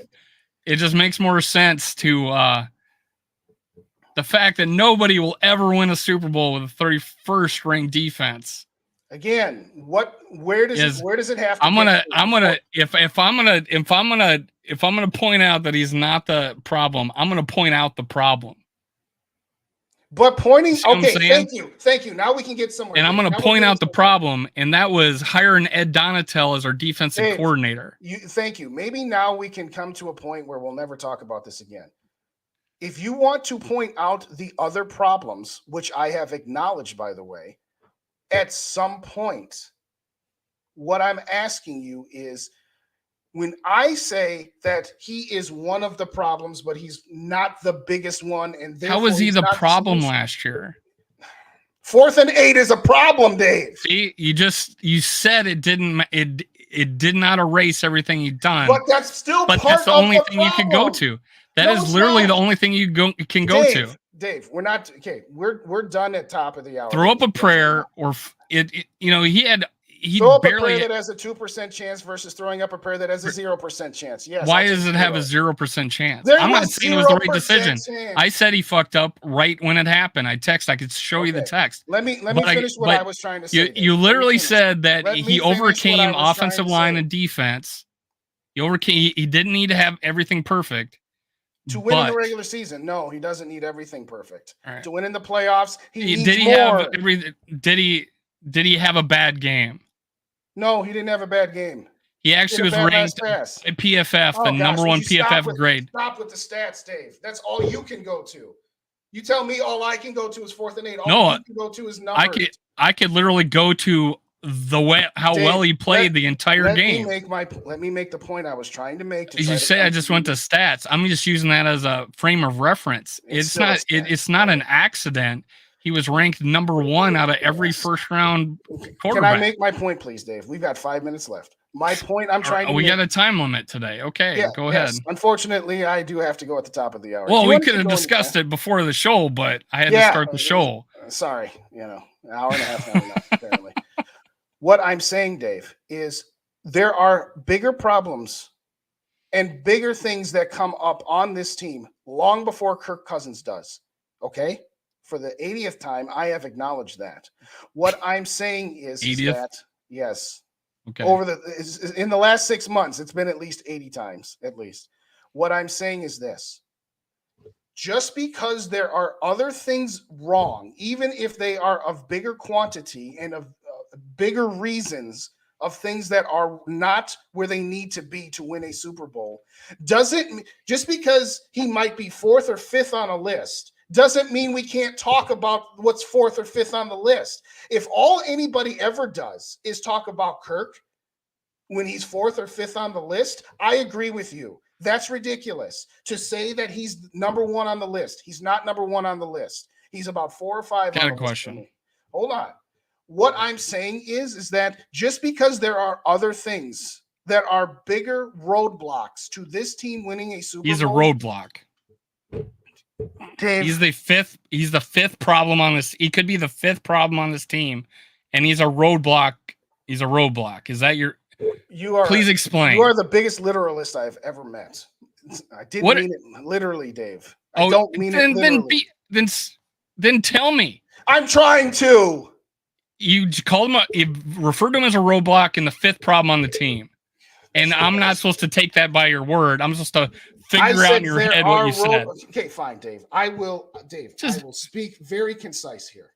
Be open about it. I'm trying to. Whatever order you want to put the list of reasons why in the last 5 years the Vikings have one playoff win. Kirk is nowhere near the top of that list, but he's still on the list. And sometimes you come across to say, we can't even talk about Kirk until we talk about everything on the list that's higher than him. Well, you lead with it. See what I'm saying? You lead with it. I lead with the defense. Which was the bigger problem? If I led with it, we would have. Can you admit that? Which was the bigger problem, the defense or Kirk Cousins last year? How about the defense? There you go. So I didn't lead with it. So it's a problem that I lead with the defense. It's not a problem that you lead with the defense, but you think that if you lead with the defense and that we can't even have a discussion about Kirk until the defense is fixed or to a certain level, because no team, no quarterback's ever won a Super Bowl with a 31st ranked defense. Therefore, that's a significant problem. That's a significant problem. Again, we can't having a defense as bad as we had for 3 years is a significant problem, years, right? And this run has been 3 years. Yeah, 2018, because we can turn back the clock. Kirk Cousins has played better since then. And all I'm saying, Dave, right? Is that he has, right? When people bring up Kirk, am I wrong? When people bring up Kirk, you bring up everything else, and then you bring up 2018. I got it. I was a deterrent. I was a Kirk Cousins deterror. Was like, all right, fine. I was telling my best friend we should give Slaughter a chance. I'll put it to you this way. So you think that it's easier to rebuild the team that might have a chance to go further in the playoffs. It's easier to keep this quarterback and try to build this defense to, say, top 10 or 15 as opposed to moving in a different direction. Because to me, because we've proven that a good coach can win a Super Bowl. A good coach can win a Super Bowl. You'll have to elaborate with a few good players on one side of the ball. We're a few good players short of a few good players, even with Danielle Hunter, even with an old Harrison Smith. My overall point, Dave, is this. I feel at times that, yes, there are people that will start and end their conversations with Kirk Cousins, which I have said is wrong, that there are other things on this team. The problem I have with some is that you can't even have a conversation about the quarterback until everything else is fixed first. Then and only then are we allowed to talk about the quarterback. Even if we acknowledge that the defense was far and away the worst issue last season, even if we acknowledge that for the last 3 seasons, this defense has been utter trash, even if we acknowledge the offensive line has been so inconsistent, we're not allowed to talk ever about the quarterback until everybody else is fixed first. And like you said, he wasn't the problem. He's also not the solution to our problems. They can both be true, Dave. They really can. He's not the solution to our problem, which our biggest problem is defense. And part of the reason we can't fix the I know he plays offense. He's 8, not 58. Oh my gosh. Let me ask you can't acknowledge the fact. I mean, you finally spoke poor of our defense. Finally, I've been speaking poor of them all year. Dude, I've been on a show with you where you guys said that we wouldn't have won those games if it wasn't for our defense stopping the ball. No, that is in response to you. We being wouldn't have won those games. No, that's in response to you being so over the top to only praise Kirk for the comebacks and not give any credit to the defense. I didn't. But if you're gonna say, hey, we were the worst going into the fourth quarter, and we were the best going in the fourth quarter in point differential, do you think the defense had more to do with that, or do you think the quarterback had more to do with that? Thank you for proving my point. If you are an NFL team that leads the league in fourth quarter point differential, now if you wanted to say the Vikings, you don't think putting the guy who touches the ball every play doesn't have more effect on the game in the fourth quarter? You don't think that, Dave? We didn't say points scored in the fourth quarter. We said point differential, which means both units are equally involved in point differential. There you go, defending that defense again. No, there you go, trying to give no credit to the defense. That's not defending it at all. Justin, that defense was horrible. Yeah, you know what? You can't have if you are negative 200 points in the first three quarters. You're the only one who thinks that defense was good. Yeah. All right, put it in the chat here. Raise your hands. Who here heard me say that at any point that this defense was good? The answer is nobody, because I never said that they were any good. The only thing that I did was give proper credit. Do you think you don't? Why can't you just acknowledge that a quarterback has a lot to do with fourth quarter scoring points? Why can't? I mean, it's in his hands. We're down. You don't think that.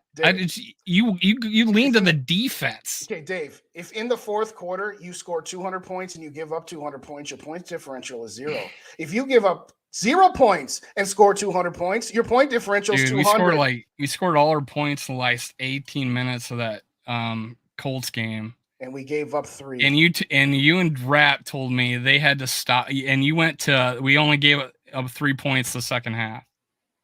I mean, that was not the first thing I led. No, that is not. You lean towards the defense, man. No, you did when me and Rap were on the show together. No, I lean towards balancing you out. You want to give all of the credit. Don't balance me out. Just be honest. I am being honest. If I wasn't being honest, I would say the defense gets all the credit. Then be honest about Kirk. You think he's a? What do you think of Kirk? For the 80,000th time, he's not the problem. That is so vague. Not great. He's good, not great. Yes. Can a player play great? Any player play great one game? Any player can play great one game. Yes. Can he play great in a season? Sure. Where are you going with this? Then that season he may have been a great player. What is your point? I'm saying you do not need to be a Hall of Famer, a all-time great to have a great season. When have I said anything to the contrary? Exactly. Tell me how Kirk was last year. You say he's not the problem, but he's not the answer. Kirk was great. That is not an endorsement. He was very, very Justin, good. That is not an endorsement. He was the only reason that they were in that game. Unfortunately, Justin, it's just not an endorsement. You cannot be positive of the guy without saying something, right after it negative. It's just how many times did I say last season he's had, even though statistically he had. You want this Kirk Cousins when he was probably playing worse than it was having his worst part of the season. Yes. He was having his worst part of the season, and I was saying I want him to play better. I don't think he was playing that good until mid-season. Until the Buffalo game. I really didn't think he was playing that well. What he was capable of until the Buffalo game, and then my opinion changed. You were leading up to that game saying, I like this Kirk Cousins. Yes. The one that was it was statistically worse. That's my point. I don't care about statistics. That he was throwing more interceptions. He played terrible against Dallas. He played terrible against that was not Dallas, but that was not Philly. The Dallas game. Yeah. Philly, he played terrible against Philly. I mean, up until that, I want that Kirk Cousins. Up until Dallas, the only bad game, the only horrific game he had was Philly. And let me ask you this: why? You said 4th and 8 wasn't the big. What you didn't jump off, but why at the end of that game we had a 4-hour session? Did you say that you were willing to cut him, not trade him, but cut him, release him? Was that more of a? Could you admit? Can you say it was just a spur of the moment thing? Have you ever heard of sarcasm or Schadenfreude? Of course, I'm Dude, not going to was all right. No, and you're full of crap. I gave you the pie chart of disappointment, and I said Kirk got 5%, and that everything else got a bigger percentage than he did. 5%, and then everybody else got bigger slices. You had a pie chart of blame on the game recap? Yes. You had that out already? It was during the game recap that I gave it, Dave. I think you did it in the next show we did. No, I don't remember no pie chart. Well, anyways, you said cut him, and I guess you were just kidding because I take things too literally. Like when you say something and I repeat it, I apparently take it too literally by using your words. It was you, me, and Rhino, and one other guy. I forget who it was. We had another. Yes, because we did the call-in show where we had people on. If I remember right, I could be wrong. Hold on. I don't. I think your pie chart of blame you did on your own show the next day or so, and then anyways. Either way, anyways, I just can't. I can't understand always having to say something negative after you say something positive. You always want to absolve him from any criticism. That's why. I just literally said he was having a bad beginning of the season. Like it was underwhelming beginning of the season. I have said I was a detractor in 2018. I'm saying because of the things he did. The long-term prospects of this team winning a Super Bowl, you will absolve Kirk from any possible roadblocks, as I use as that word.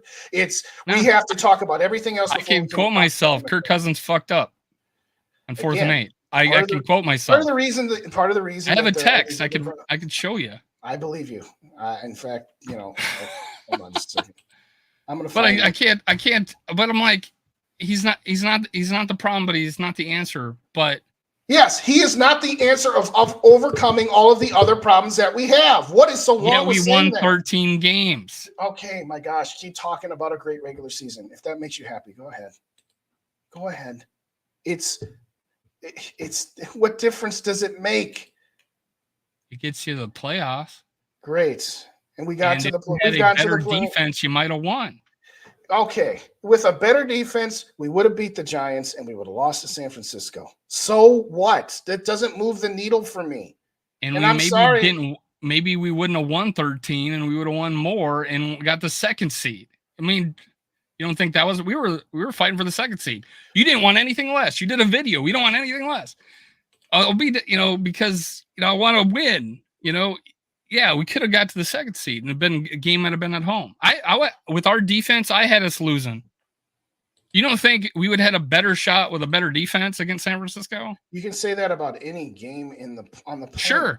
I'm saying have a better chance. You're saying what does it matter if we have a better defense? I'm saying we had a better defense, and you want to discount that because it was 4 years ago. What did we do with a better defense when we had it? Well, he's playing better now. And then you forget Dalvin Cook had 600 yards rushing that season. You forget our offensive line went from a mediocre one to the worst in the league. There you go, saying everything else but Kirk. Everything else but Kirk. You fell right into it. Everything else but Kirk. And I was he's part of Justin. I just literally got done saying I was a detractor of Kirk Cousins in 2018 because of interceptions. He would throw when we're down by one score at the end of the game. He would have an interception, or he would have a strip fumble. He tried to win the ball on a second down. All things I've said, but you completely forget what happened that season. Like you did. You say it's Kirk. 2018. We were one game away from making the playoffs. Yes, and we had a game at home against a junior varsity Bears squad, and we couldn't get it done. And we had the worst offensive line in my memory. I do not remember a worse offensive line than that one. And Dalvin Cook is coming off an injury. Is the solution, even against a junior varsity squad, we should have been able to do a little bit better than that. A little bit better than that. That's all I'm saying. I was a detractor in 2018. And all I'm saying is, you think he's exactly the same player as he is in 2018. And guess what? By the time you fix this defense, he's going to be 37 years old, and he's not going to be the same player anymore. Because that's how long it takes, right? Looking at what we have, I know I'm over on my time, and all right, I'll just have to deal with the consequences of what I should be doing right now. But what I'm saying is this: By the time this defense gets fixed, he's not going, in my opinion, going to be at the same level he was last year. Maybe he's at the same level he was last year this upcoming season, but beyond that, I don't think he's going to be able to maintain that level. Zimmer's first year. Zimmer's don't first talk year as about head Zimmer's coach. first year, Dave. You make me so Zimmer's first year of head coach. What you had just did we flip? Did our the defense go from? Circumstances are not even close to the same. Why? You didn't just draft Harrison Smith 2 years ago. You have Harrison Smith old. You didn't just draft Xavier Rhodes the year before. You didn't draft Anthony Barr in the first round. How do we know what we have right now but until to just they play? Assume that just because Zimmer managed to pull it off when he actually had a couple of pieces that that Flores doesn't right now. You're the crystal ball that you knew what Harrison, you knew what Xavier Rhodes was, you knew what this guy was. Guess what? 8 years ago, Zimmer did it, so we're guaranteed that Flores can do it. Then why do you say we're guaranteed not to? I'm saying the likelihood of. I'm saying it's happened before. Hold on. The likelihood. I'm saying it's happened before, and you're saying I can't use that. Won a Super Bowl before. That's happened before. So yeah, therefore it might happen again. It's not the point, Mike. Are you optimistic about our defense, or are you pessimistic about our defense? I don't know how. Considering how you've just gone on and on about how god awful that defense was that year, it's a little hard to be optimistic, don't you think? And what did I say? Ed Donatel was our biggest problem. Of course. And the year before that, Mike Zimmer was the biggest problem too, right? It had nothing to do with personnel. It has both. It's both Donatel in the personnel, and it's both Zimmer in the personnel. It's not one or the other. And for the record, just so we're clear, it was doggone it. I had it and I lost it. The episode that, yes, it was with you. I'll send it to you. I'll send it to you when we're done. So we're defense can't be fixed until 2027, you said? I said 2 years. Okay. I said it will take a year or two to fix this defense to a point where it's anywhere close to what it was in 18 and 19. So starting 2026, we'll have a good defense. We could potentially have a good defense. Dave, you want to no man. You just gotta I said to get it anywhere close to 18 or 19 is what I said. Anywhere close to 18 and 19. Anywhere close to that. So when Kirk Cousins gone this next year, in your hope that we won't have a good defense and potentially until as early as 2025, right? So we're basically not going to be in. There's no chance. Like we're this year, we're going to lose the first or second round. In 2 years, we may potentially. That'd be our earliest to fix the defense because don't you can't think that's a fix the realistic defense in 1 year. To think that it's going to take a year or two before the defense is. So I don't think saying that we could have I don't think it's unrealistic to say we can have a 15th or 18th ranked defense. But you say we can't until 2025. Oh my gosh, that's just crazy. No, you don't listen. And my point about Zimmer is that we had a 17th ranked defense that year, if I'm not mistaken. Why is that so crazy to me? I said it will take a year or two to get to the defense where it was in 18 and 19, which was top 10. I didn't say top 18. You need a top 10 defense to win the playoffs? I think that's about what your starting point will need to be in order for Cincy. I'm talking about Kirk. I ain't talking about Cincy. You're talking about a second year, 15 games under his belt, second year quarterback. He's not God yet. Takes a team to the playoffs. But you're saying Kirk Cousins can't be as good as a second year quarterback. Just come on. You went straight to the quarterback on that. Cincinnati defense was 17th. They made the playoffs. They made the Super Bowl. They hit the stride running late in the season. They got better at defense. How about Joe Burrow? Cincy. Who's the quarterback of Cincy? Okay. Yeah. So you're saying that he was God already. He's elite. No, I'm saying he was far enough ahead of Kirk Cousins is what I'm saying. Doesn't mean I'm saying he's God, but I'm saying he's that much better than Kirk. Yes. Dude, year 2. Okay. I don't care what year it was. Joe Burrow is better than Kirk Cousins. And he was in year 2. Was Josh Allen better than Kirk Cousins in year 2? Well, Josh Allen did come into our No, house and beat he us, wasn't. right? He wasn't in year 1. He wasn't in year 2. He barely was in year 3. This What is last your year, he point? led the league, and In interceptions. there's a So lot what? to do with. Anyways, Yes. I cannot. You cannot fathom us having a 15th, 18th ranked defense. You couldn't fathom that. If we had the 15th or 18th ranked defense, then we lose in the divisional round playoffs instead of the wild card. Because Yes. Because of Kirk Cousins, right? You need more around him if you want like to maybe go a Justin Jefferson, a TJ Hawkinson, What's that got a himself? hell of a good running back. For all you said about that guy on Jordan ESPN, Addison, you mean Jalen Naylor, a KJ Osborne. You need more around him than that. Yes, you've seen that you need more around him than that. You've seen him go to the playoffs twice in 5 years. Defense, man. Like I he said, doesn't play defense. I for real have to go in 3 minutes. I'm already late. My point is this: at what point does the rest of the team around him have to get to? He's never been in. He's never. It's never been said that he didn't have weapons. He's had weapons, and they had some of the best years of their career. Thielen had 1,300 effing yards. Why are you bringing up his weapons right now? I never said he didn't, but what's your point? You said he doesn't. I said he has plenty around him. You say he doesn't. He needs more around him. He has plenty around him on offense. And what he doesn't on defense. What has that gotten us? What has that gotten us? Dude, a defense sucks. Yes, the defense effing sucks. Kirk Cousins is good enough. Is good enough what? I'm sorry. Is good enough. Good enough to what?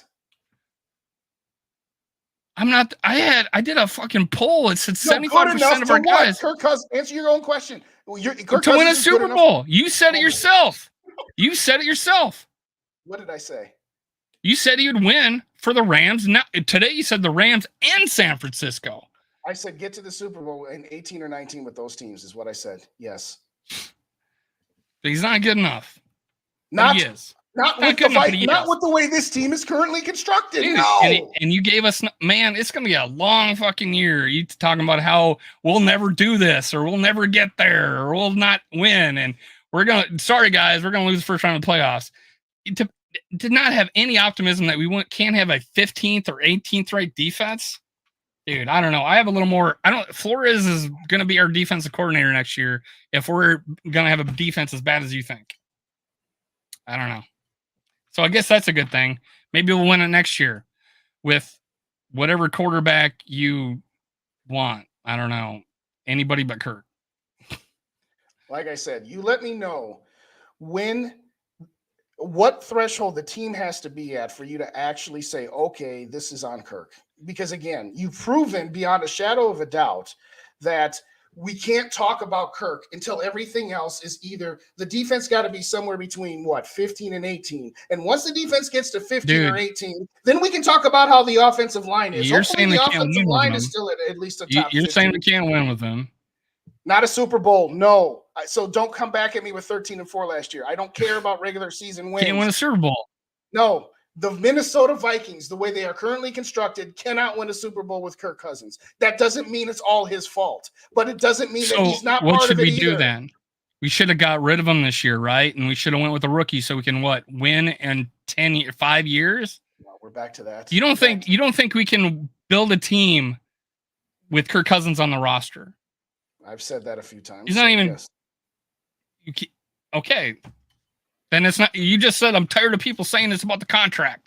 All right, now it's back to the contract. Okay, I know you got to go, man. I know you got to go. I didn't say anything about contracts right now. Earlier in our conversation, you said you're sick of people talking about the contract, and now you just went back to the contract. I said only talking about his contract. Well, then what is it, man? What he doesn't have the ability. He doesn't have the physical ability to win a game. Dave. Because the lights are too bright. He doesn't have that it factor. I mean, make that excuse, I guess. I don't know. Dave, do you think the way this roster is currently constructed, that this quarterback can lead this team to a Super Bowl? I don't know what that defense is going to be like, man. Your best. But I have a lot more optimism than you, apparently. That if being me saying 18th best defense in the league, is optimistic, then I am freaking Pollyanna, man. Okay, they had the ninth best. But 2025 is apparently when we'll get to the 18th best defense in the league. I don't know, man. I don't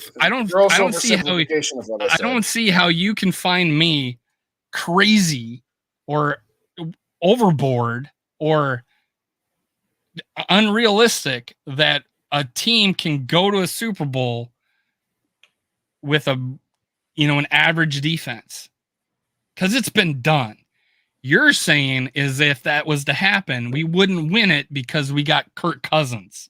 That's not that's my point. That's not even close to what I said, Dave. Dude, you said we can't win with Kirk Cousins. I said this team, as it is constructed, cannot win with Kirk Cousins. And how do you know what Blackman is going to be like? How do you know what Davenport's going to be like? How do you know what Asamoah is going to be like? How do you know what Evans is going to be like healthy? How do you know what Lewis Seen's going to be like? I think we know what Harrison Smith was back in 2017 or 15 or whatever year it was. I mean, you don't know.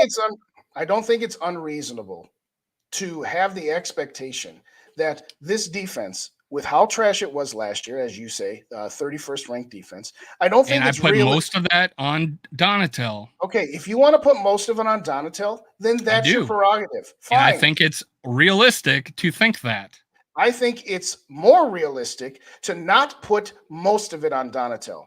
Really? I'm going to say the majority, sure, but guess what? This time last year, we were saying the majority of almost all of our problem was Mike Zimmer. And now almost all of our problems, according to you think it was Harrison Smith's decision not to blitz. You're missing you think it was Danielle Hunter's decision not to put his hand on the ground half the season. Okay. You think it was dude, those are decisions made by the coach. There was plays where the safety was supposed to play the out route on a receiver when the guy blew up the seam and scored a touchdown.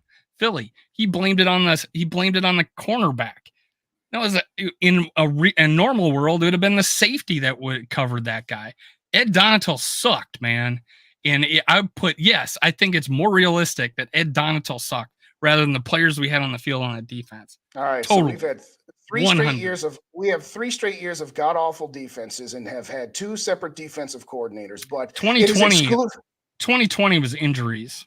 Okay, fine. We lost some guys in 2021 too. Throw 2020 out. So what you're telling me is 2021 there's some injuries too, man. The last 2 seasons we've had bad defenses and we've gone through 2 separate coaches, and it was only those 2 coaches. It had nothing to do with the players at all. So nothing. 2021, we were the worst historically. History, as long as the stat was ever created for giving it points in the end of the half and end of the game, last 2 minutes. We were worst historically. Mm-hmm. Those were coaching decisions on time management. No, I don't think our defense was as bad in 2020 and 2021. 2020, a lot of injuries. 2021, oh my God, the coaching decisions at the end of half and end of game. So yes, 2022, Ed Donatel. I don't know. I don't know why we think the offense, we lean towards the offense when it was the defense that was the biggest problem. I don't know. I don't know why you keep trying to argue a point that I'm not even arguing on. Of course, the defense was the bigger problem. Kirk Cousins can't win a Super Bowl. All right. You can't. That's obviously convenient. That's obviously convenient. It's convenient if I'm only saying that that's where you're full of crap, Dave. It's really convenient if I'm only saying it about him. I'm saying it about him and 4 other guys who fit the same mold. So you're 4. Was Stafford another one before he did? Stafford. Did you think he was going to win one? I said I had no idea because he's been playing with Detroit his whole time. And but you thought put him on a team where they're going to have $50 million combined on the quarterback position, they would win one. I mean, I don't know, man. I think it's pretty convenient until it happens. You know, What's I really do. that it's never happened ever until the one time it finally does, and that means that the entire time you said it could never happen. Oh, that was totally invalidated. Okay, in once out of 56 Super Bowls, it's happened. Oh my gosh. There's a lot of people, man, that I didn't, Okay, that won Super Bowls, man. Let's wrap it on this. If we traded Kirk Cousins for Dak Prescott right now, do you think that makes the Vikings better, worse, or the same? I think Kirk Cousins stays healthier. So, yeah, I think it would make a big difference if we got a guy that gets injured a lot and throws a lot of picks. Well, that didn't answer the question. I think we'd be worse. Okay. With Dak. Here's my point. Honestly, I think he's good. I think he's good. Do you think he's good? I don't think he makes us better. Do you think the Cowboys can win a Super Bowl with Dak Prescott? Yeah. Really? I think they have a pretty good team, and if he puts it together, man, Josh Allen won't win no Super Bowl last year. He played horrible in the playoffs. Great. But yeah, you think he can win a Super Bowl? I'm talking about Dak. My point is this. But I mean, any player can play better. Josh Allen did it for 2 years and then didn't. I mean, if you want to call stat pusher, boy is a stat pusher last year. He threw a lot of picks. Yeah, and Herbert's he threw a lot of picks in the red zone. But yeah, you'll say he can win one. No, I won't say because of 2 years he had that were really good. No, I'm going to say under a coach that turned the Giants around in 1 year. I'm going to say that if Dak was our quarterback, we'd be basically the same team. We wouldn't be any better. We wouldn't be any worse. To your point about Dak, better off. I'm not saying it's a gap. I'm not saying it's a huge gap. All right, thank you. Fine, go ahead. You want me to say they're the same player? No, I do not think Dak is the black Kirk Cousins like a lot of people say. No, I wanted to be able. I do not say that about Dak Prescott. No, I think they are different players, 100% different players. Unbelievable. Anyway, I'll finish my point. Then I've got to go. My point is that I don't think we'd be any better with Dak. To your point about his injury concern, you're right. That is really the only. Kirk. I know, and so does everybody who's watching it. You'd rather have Kirk than anybody else not named Mahomes or Joe Burrow. We already know that. No, that's fine. That's not correct. Not at all, man. It's sarcasm, but I don't know why the hell you had to bring race into this for absolutely no reason, but okay. Oh God, don't accuse me of shit that doesn't be. You know that's been said about frickin' Dak. Well, Prescott. I don't know why you even said that, but okay. Oh God. Yeah, let's end the show. Anyway, what I was saying is that if somebody offered me Dak for Kirk, I might do it, but I would do it knowing that I'm no better off because Dak is the same kind of quarterback in my mind in that his ceiling is probably the divisional round of the playoffs. That is what my point was before whatever here. Before I went on my racial tirade. Yeah. Well, I don't know why the hell you said that. Dude, it's because people say it all the time. No, you're acting like it's never been said before. No, you said, Justin, man. Don't say that. I don't think they're the same player. I do not think they're the same player. I didn't say. You said, and that is the expression people use.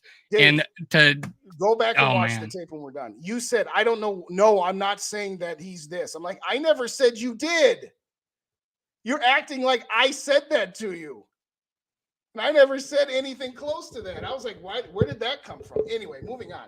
My point in all of this was if I was doing content for the Dallas Cowboys, I would be saying literally the same things about Dak Prescott that I say about Kirk Cousins. Good quarterback. You can do a lot worse.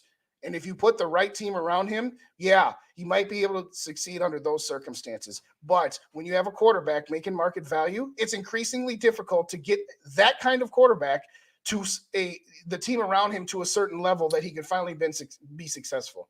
That's what's up, D-Will. And anybody else who I haven't shouted out, Michael, I saw you early. I know I haven't even been looking because we've been ranting and raving about this. My overall point is, again, you think that if I make the statement that Kirk needs more around him than what we are capable of putting around him, then that means I'm saying it's all his fault. And that's not what I'm saying at all. What I'm saying— You said he can't win a Super Bowl, man. Fine. I will rephrase just to make this. So, I mean, I don't think the Vikings can win a Super Bowl in their current condition with their current quarterback, because I think the current quarterback that they have requires more around him than what the team is able to put on the field around him. It would make sense what you're saying if it wasn't the fact that there's two sides of the ball. Why? Because the offense is not our freaking problem, man. Okay, one more time. Why is it that the defense is the way it is? Because we had a pretty freaking bad defensive coordinator, man.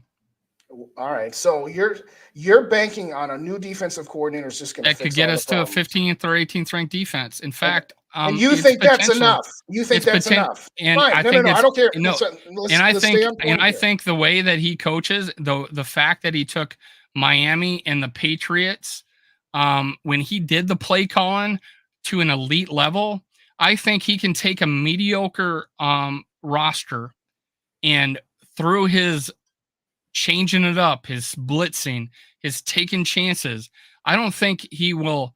I think he will give up points. I think we'll give up big plays, but I think we'll turn the ball over a lot more. Yes, all right, more than last year. I'll make you a deal. More than last year. So yes, I do think he could get that team as high as 12 based on him being able to turn over the ball. All right. You disagree with me. You say it's we're incapable of doing that, and it won't happen until 2025. You're full of shit, Dave. I never said incapable. 2025, dude. You said it. I said unlikely. I said the most likely scenario is it's going to take a year or two to get the defense up to top and we 10, can't, 15. And this roster, and we can't, and at the same time, then we can't win with this team. I'll make you a deal. If Flores gets this defense to whatever number, you pick your number. Pick your number. Pick top 12, pick top 15, pick whatever number you want. If Flores, it's just super convenient to say we can't win when there's 32 teams, man. It's worse odds than roulette. Pick your number. What does Flores have to get this defense to this season, 2023? What's your number that if he did it and we still didn't get past the divisional round of the playoffs, that then I would blame Kirk? Yeah. Is that what you're saying? If he got us to top 15. Dude, Judd Zolgad said Kirk Cousins is our third best player on our team. Does that sound like that means and he's one of the biggest Kirk detractors. Does that sound like that the third best player on the team, if we got rid of him, we'd be better? It's just, would you acknowledge that he's top 5 on our team? Well, obviously. All right. Let's get rid of him. We'll be better. No, man. Give me improve the defense, man. Improve the defense. All right. So you think it's an easier path? You think it's an easier path to get rid of Kirk to make the team better than it is to improve the defense? It's just quarterback is the number 1 position on a team, 7th ranked offense, 31st ranked defense. Yes, I think we can be better if we improve the defense before we improve the quarterback. One season at a time, fine, Dave. Look through it at one season at a time. You're right. If we traded Kirk Cousins tomorrow for Trey Lance, we would be worse with Trey Lance in 2023. We might, emphasize might, because I don't have a freaking crystal ball. I don't know for certain that in 24 or 25 we would be better or would be worse. There is a chance we would be worse, and there's a chance we'd be better. And I'm saying I'm willing to take that sort of risk. And I used him as an example. Grandizer, none of the cornerbacks are as good as Xavier Rhodes.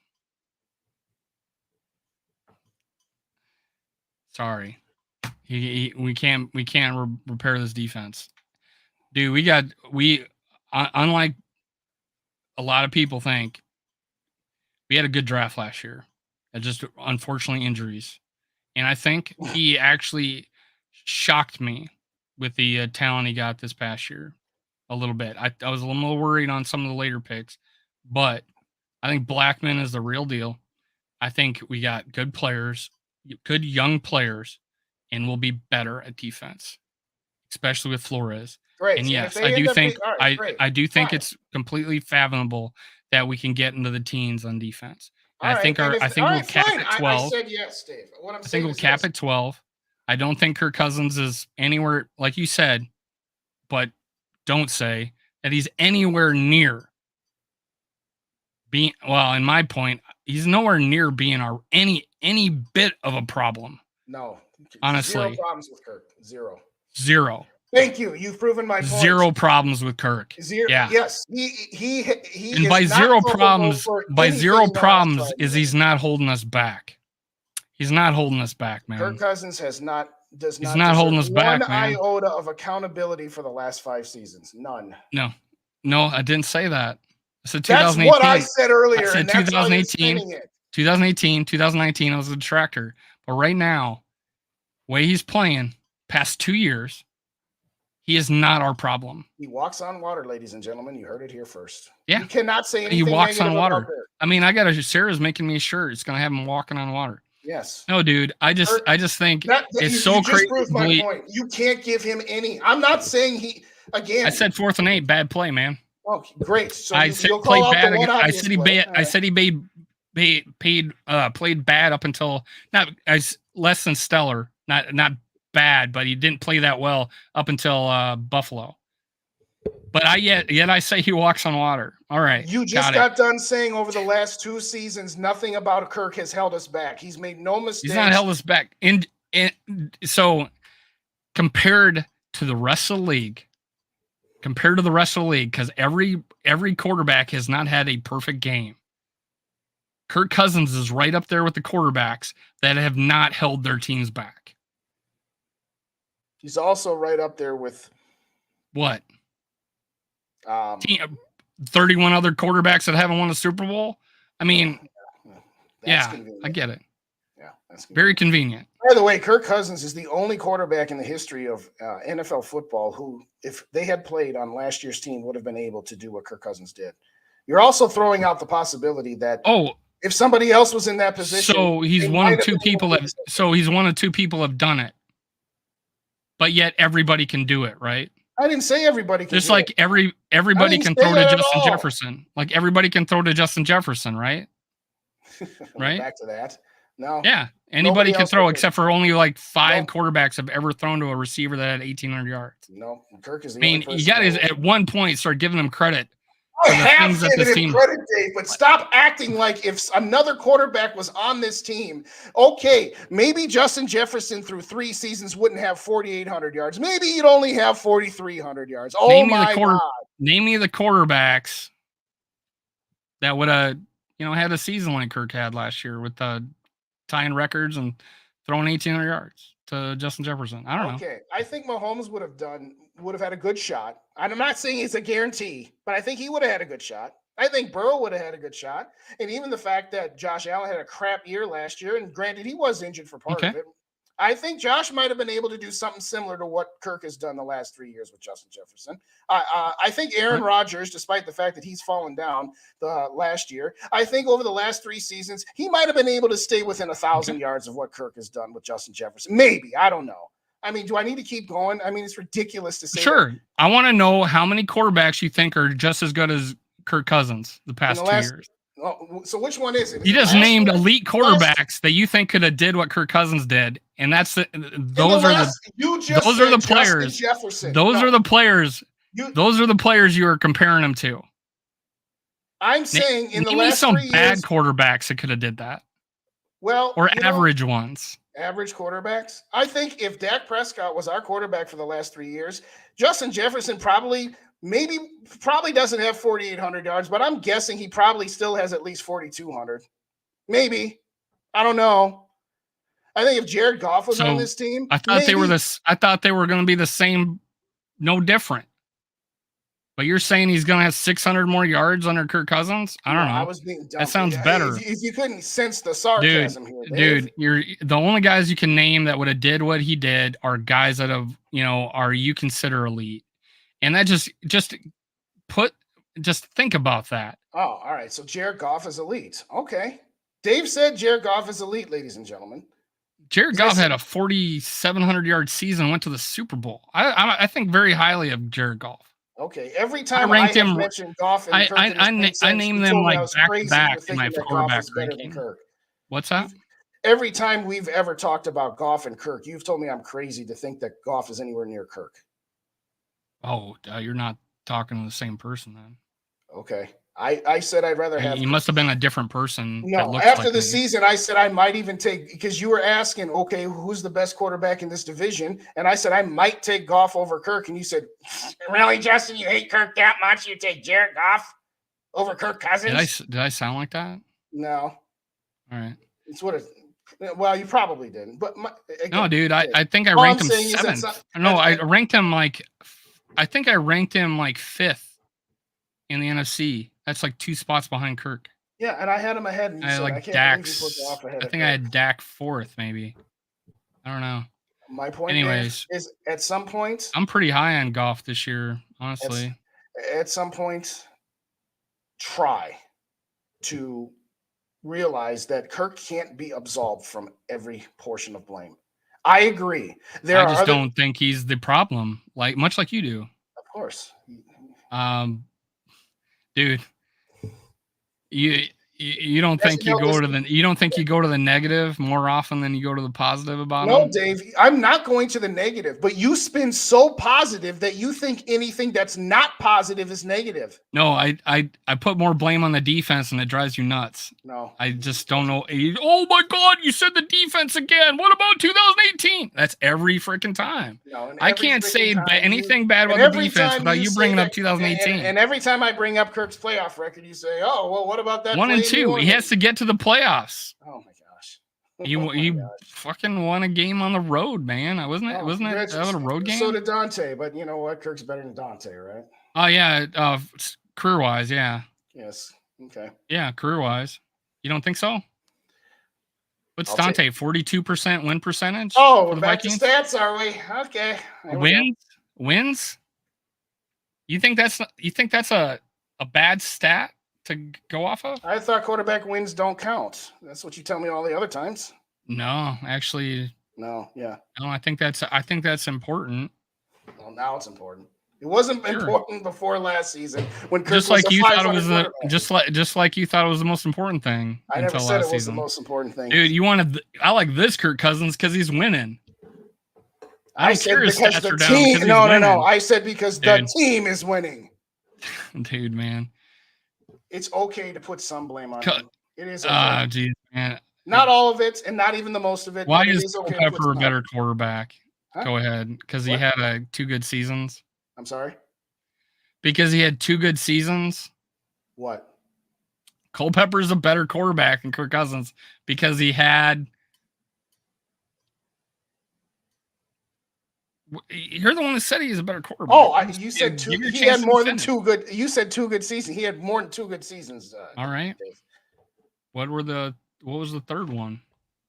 He had 2 outstanding seasons. He had 1 good season and he had 2 bad seasons. I've said it a million times. Dante is a roller coaster. He had 3 good seasons. He has way higher highs and he has way lower lows. Kirk is a train. He is consistent. His floor is higher, his ceiling is lower. And at the end of the day, if you gave me the choice between Kirk and Dante, it is close, but I would take Dante because I would rather have the guy who, while I run the risk of him absolutely torpedoing a game or even torpedoing a season, he also has the ability to uplift a little bit more than Kirk does. That's all I'm saying. His peak is higher than Kirk's peak. His valleys are lower than Kirk's valleys. Pie chart of blame, 41-0. What was his pie chart of blame on that one?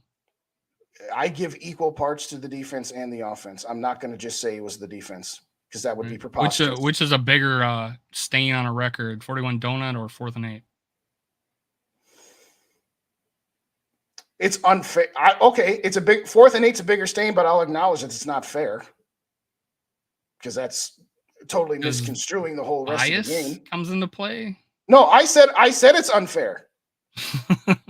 You're asking me the reality of who's got the bigger stain on them between 41. I asked that question to Judd. I said, "Hey, do we have how much does the social media, YouTube, and all that play on the romanticization of Culpepper compared to the often disdain for Kirk Cousins?" Mm-hmm. And he said, "Yeah, it has a lot to do with it, the social media aspect of it." Oh, I'm sure it does. Yeah, I mean, I don't have any Kirk Cousins. All right, fine. Let me shit. ask. I have all sorts of Dante Culpepper shit. What's your pie I'm a chart? big fan of Dante What's your Culpepper. pie chart? What's your pie chart then? I would say 0 points in a game has a lot to do with I would blame. You asked me this earlier, what I thought of the defense or the offense. I said, well, I kind of said the coach. I said the coaching, not having them ready. But I would say there'd have to be a hell of a lot of blame to the quarterback for not scoring any points. Just like I blame a lot about Kirk for Philly and Dallas this past year. Just when we weren't ready. Which is, say that one more time. You blame Kirk. I would blame. I put a lot of the blame on Kirk Cousins for not playing well against. Well, it's hard to say about Dallas, just because he got taken out. Because everything went wrong. That was hard to. Okay, so when it's Dallas, I would say everything went wrong. Right? I still led with. I put those two games. I'd give a lot of blame. But I don't get it. I can be positive about Kirk Cousins, because I say we had a crap defense. You go, oh, you absolve Kirk from everything. You can't say anything bad about Kirk. When I literally said he fucked up on 4th and 8, and he had I think he had a mediocre first half. I mean, and Philly and Eagles, and I was talking about bad play, but you literally say that I don't say anything negative about him. What I was going to say is I just think 31 ranked defense is more to blame than the 7th ranked offense and the guy leading. Of which I have never disagreed with you, Dave. You argue points that I don't agree with. But you got to be so you got to argue with it. You agree with it, but you have to argue it. It just don't make any sense, man. But doesn't make any sense. I guess it's good television. I don't know. Yeah, I was going to say, put up Anthony. Yeah, thank you, Anthony. You are, yeah. Oh, it's all good. I've never thrown my headset, so I don't know. Yeah, yours is already just sideways anyway. But it's because it is defective. Yeah. I didn't. It wasn't because you threw it. No, I'm just kidding. In all seriousness, here's what I'm saying. To wrap this. I agree with you that there are people that hate on Kirk Cousins way too much and that they want to put all the blame on him. And I don't stand for that either. That'll shock you. But when people say Kirk Cousins sucks and Kirk Cousins' contract is the only reason the last 5 years have been mediocre at best, I say that's bullcrap. Kirk Cousins' contract is to be considered as one of the elements, just like Dalvin Cook's and Anthony Barr's and all the other guys and all of the bloated contracts and void years that we've done. I'm simply not going to say that Kirk Cousins' contract had zero to do with it. That is all I'm saying. There are people that want to put 100% of it on Kirk contract, and there are people like you that want to put 0% on it. And all I'm saying is both sides of that are wrong. It's some of it. I said I wanted Sloter. Like I told my best friend I wanted to give it a chance to Sloter. All I'm saying is if Flores gets this defense to top 15, dude, and if Flores gets this, hold on. If Flores gets this defense to top 15, and then they still lose in the divisional round of the playoffs, what are you gonna say? You're trying to get me to say that I'm gonna blame the defense. No. Yeah, if the defense played shitty that game, yeah. But if Kirk Cousins played good, yeah, I would probably say it's the defense. Just like this last game, you can have a good defense and play shitty. We've proven that. So if the defense plays well enough, I could say, "Oh my God, the offensive line went to absolute crap," or I could, or it could have been a Dante Culpepper-esque 41 donut, and then I'll probably put a lot of blame on the Amazing how you're going to put 41 donut on Dante. Let me put it to you like this, because I got to go for real. Hold on. I'm literally saying if he doesn't score a damn point, yes, I'm going to probably blame Kirk. But you can't hear that. You're going to blame Kirk. You can't hear that. You're going to blame Kirk. You're about to defend Dante for 41 donut. I want you to go ahead and do it. I was going to paint you because the defense did this, the offense did this, and the kick return, and the kick, blah, blah, blah, blah, blah. You've done that. You've defended the shit out of Dante that game before. No, I haven't. I honestly can't even remember it, but you started rolling off every play, the first 3 plays, like we're down 14-0 right away, and we had to pass. And I'm like, get it. I know. Not everything is on Dante. Just like I'm not going to put everything. Totally misconstruing. Dude, if Kirk Cousins has a bad game, I'll admit it. Just like I admitted he had a bad one against Dallas, bad one against Philly. He didn't even really he's had bad games and we won. And I said he had a bad game. Not last year. I don't even Wasn't put many that of much them. on Kirk, by the way, for that Dallas game. I don't. I mean, you about jumped down my throat when I started changing my mind. No, I mean, sure. If he makes a I don't know, maybe he does something. I don't know, but that Dallas game was absolute ass. But I don't put much on that Dallas game on him, if I'm being honest with you. I really don't. TJ Hawkinson should have caught that touchdown, and the defense gave him no shot, and the offensive line gave him no shot. That's the one game where I will go through all of those other things. If our tight end caught that pass against Philly, maybe it's different. I don't know. Maybe Watson catches the pass against Green Bay. Yes, I said that. So, I mean, a lot of things can happen. And yes, I can admit when Kirk Cousins plays bad because I have. All right? I have. I've said, my God, what was that one throw where I guess he thought it was a Viking. He threw it right to the guy. I mean, that was a shit pass. I mean, but the thing is, he makes less of those mistakes than a lot of quarterbacks. We're the bias of now, or we see Kirk. We don't see every play of the other team because we're watching our game. All we do is go see the highlights. I don't go maybe a couple of times go and watch the other game play for play. No, I see the highlights. Oh my God, he had a great game. Oh, but there was a 2-3 and outs that he looked really shitty. No, I don't get to see those plays. It's just, we have recency bias. Yeah, I was trying to say it, but I didn't. Recency bias. I mean, I don't know. And people think that, oh man, half the fans don't like Kirk Cousins the one I'm gone. It's not true, man. It's not true. Never seen. It's depend on the most vocal people are the ones in YouTube chats and on Twitter complaining about Kirk Cousins. It's the average player, the average fan is thinking he plays pretty good. Honestly, pretty good. Yes, pretty good. Not great, which is what I started. He didn't play great this past year. Oh, in the regular season, sure, but the playoff, he did play good. But except for the 4th and 8. All right, man, he played. You can have a great season, man. If you're the top 6 in passing and touchdowns and break an NFL record, makes you happy. Go ahead. No, Super Bowls make me happy, man. Playoff wins make me happy. But God, I'm not gonna be a shit on a guy that won 13 games for us. Yes, it's happened what 3 times. Amazing how convenient it is when sometimes it's a team game and sometimes it's won us 13 games. People talk about quarterbacks winning games. You're acting like no one's ever said that before. Talk about losses. Why do they keep a quarterback record on Football Reference? The fact that you want to diminish the efforts of the quarterback and say anybody can win with the 49ers.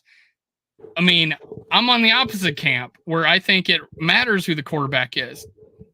Do you think Kansas City's plug and play? No, that's been proven by the fact that Pat Mahomes wins games. No, a Hall of Fame coach had a very similar quarterback to Kirk Cousins and said, "I have tried everything I can, and it's time for me to threw 50 less touchdowns in the same amount of years." Doesn't matter. He won way more games since winning is now an important stat now. Tell me the head coach we had compared to the Hall of Fame coach that they had.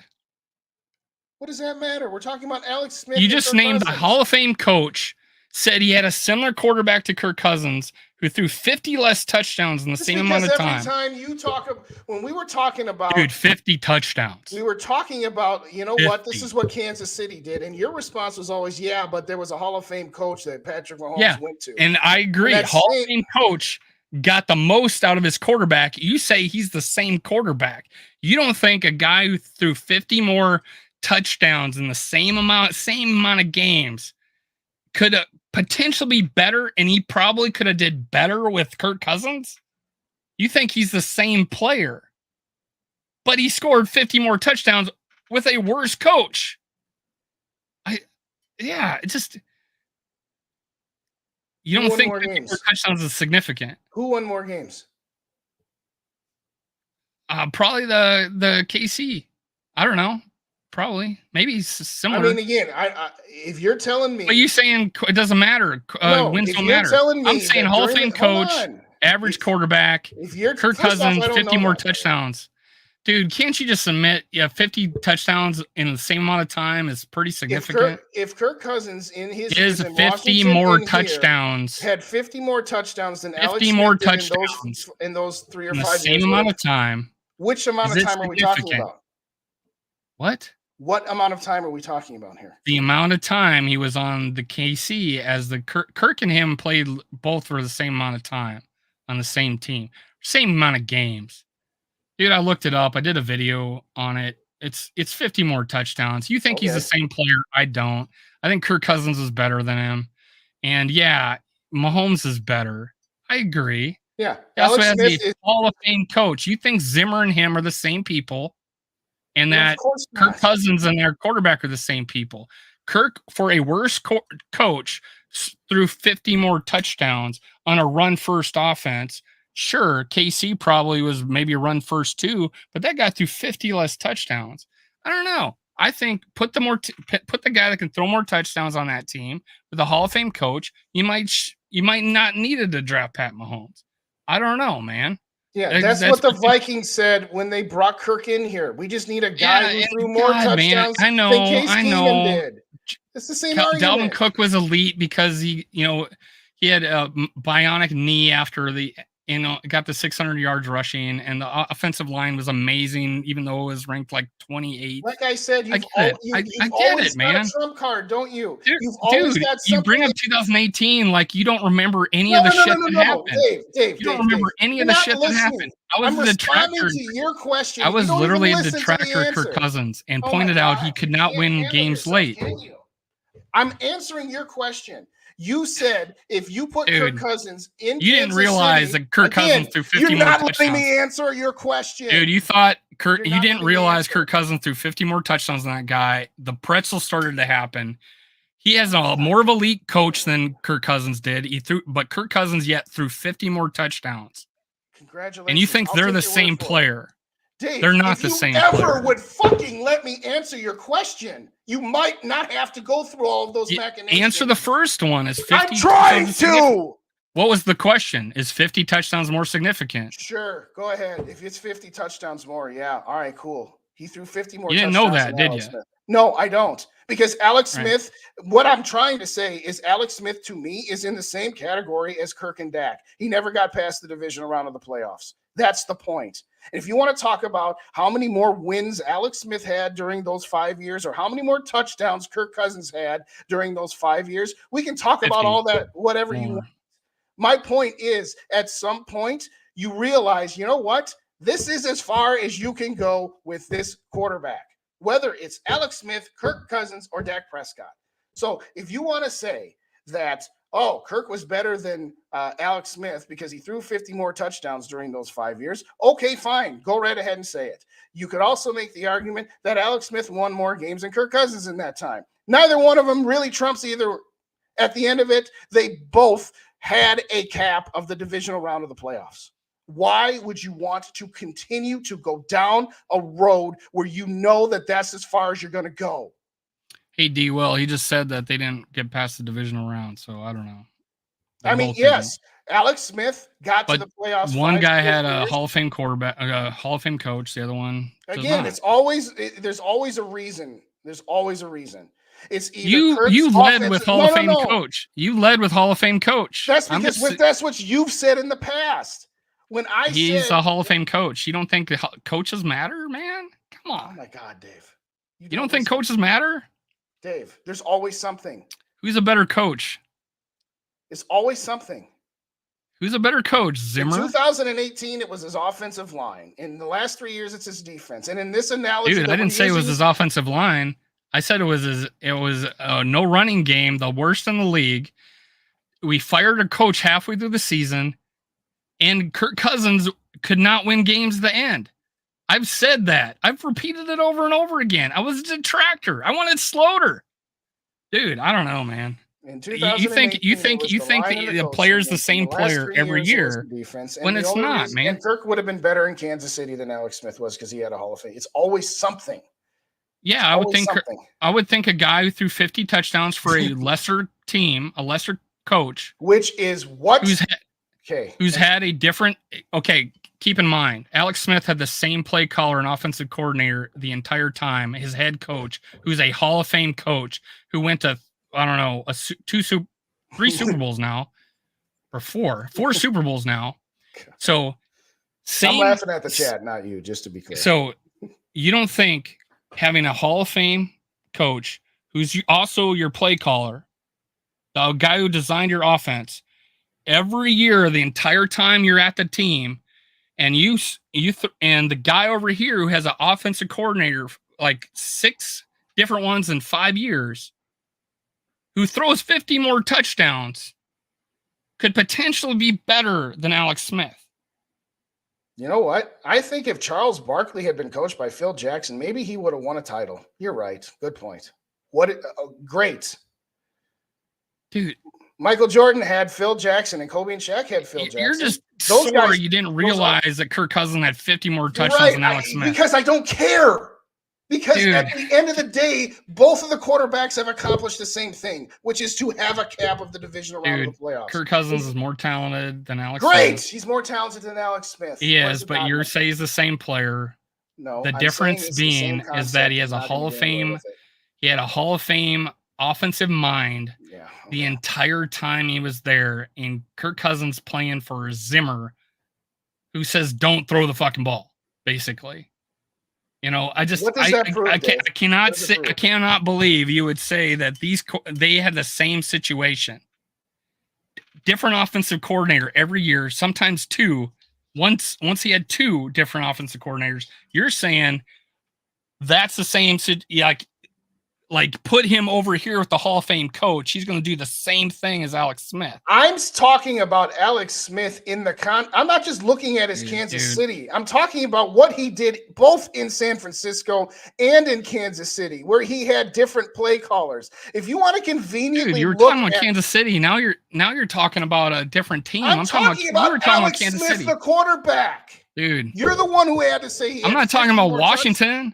Where he threw for 4,500 yards and went to the Pro Bowl for a shit team. Yes. I mean, I'm not where he literally had no weapons. He had one receiver and a decent tight end. Over to a non-shit team that he would be great, and he's and he's better since then for the Vikings. And the rest of the team is worse.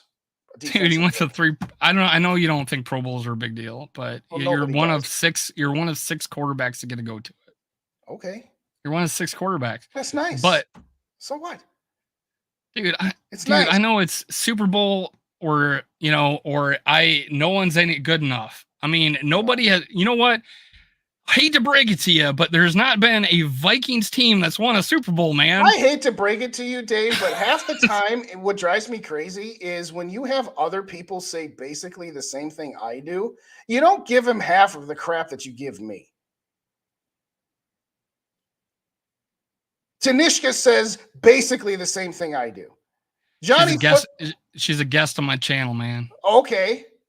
Johnny Football is no longer a guest. He's basically a sidekick, more or less. I don't know. He doesn't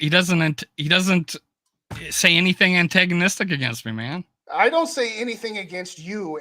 I don't antagonize. When has Johnny said anything like Kirk Cousins can't win a Super Bowl or dude, why do you keep bringing it up? Why do you keep bringing up to he doesn't say things like that to me. You brought up the stuff that Judd said that leans towards your argument. You didn't bring up anything that Judd said that leans towards mine. It's amazing how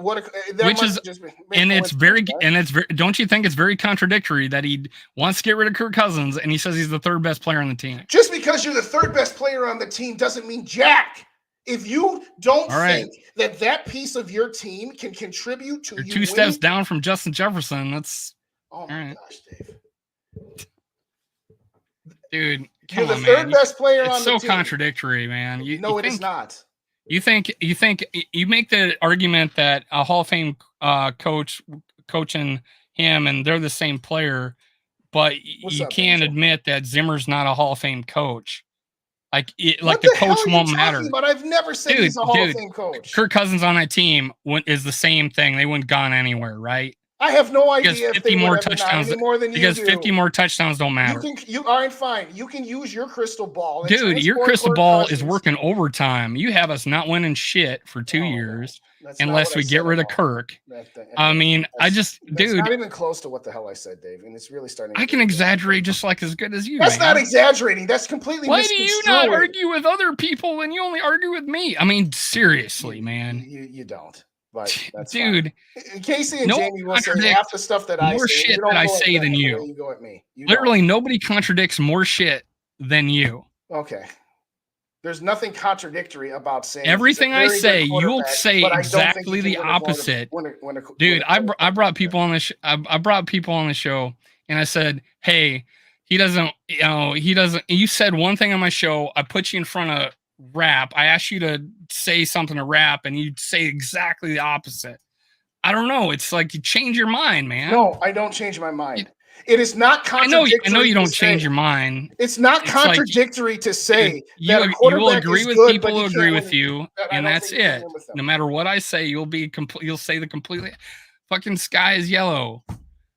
No, I'll say it's blue. You fucking sky is yellow, man. Okay. Right. Dude, you say Kirk Cousins is not the problem, but you have to say he's not the answer. You have to say you can't win a Super Bowl, but yet you said he could. But when it on a different team, what is so difficult about saying it must be the color of our uniforms? Dude, it must be the color of our uniforms. Must be the fucking color of our uniforms. No, it's the way that roster is constructed. Dude, you ever think that we could get a good coach that could take us farther? Donatell, a good coach. Oh, I'm sorry. I thought you said coach. You didn't say coordinator. You said coach. I thought you meant head coach. They're coaches, man. He was the assistant head coach. Great. What is your point? It's the same person. Man. Yeah, I know. Dude, it's not the personnel. The personnel has zero to do with the last. You will literally say the exact opposite of me just to be argumentative, man. No, I will say what I said at the beginning, which is easy. Why do you treat other people differently than me? I don't know, because you're antagonistic towards me, man. Okay, well, you know what? You're the only one who's antagonistic towards me, so I guess we're a perfect match, aren't we? My point, Dave, for real now, before we get any further down on this, I have said I do not think the Vikings can win a Super Bowl with Kirk Cousins. I never said Kirk couldn't win one ever. I have said to you repeatedly, and apparently I'll contradict myself by repeating again. You just did again. How? You said you can't win one, man. I said the Vikings, I don't think he can win one with us, with our roster. I have said that repeatedly. And I have said that maybe if he was on San Francisco's roster, he could win one. Because I think if he was on that roster in 2019, he absolutely would have at least gone to one. And earlier tonight, I said 2018 Rams, I think he could have gone to one. That is not contradictory to say that because I think he could have gone to a Super Bowl in 19 or 18, that I don't think he can go to one with this team. The way this team is constructed, it isn't contradictory.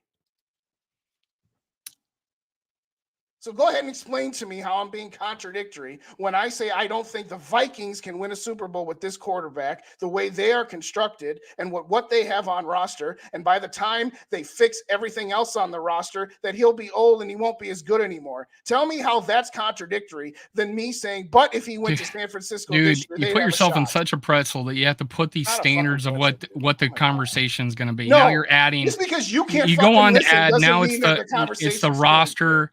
You go on and say it's the roster, then you say it's the years and how old he's going to be, and then you add this, and then you add that. Right. I mean, to make it sound like you didn't say it in the first place.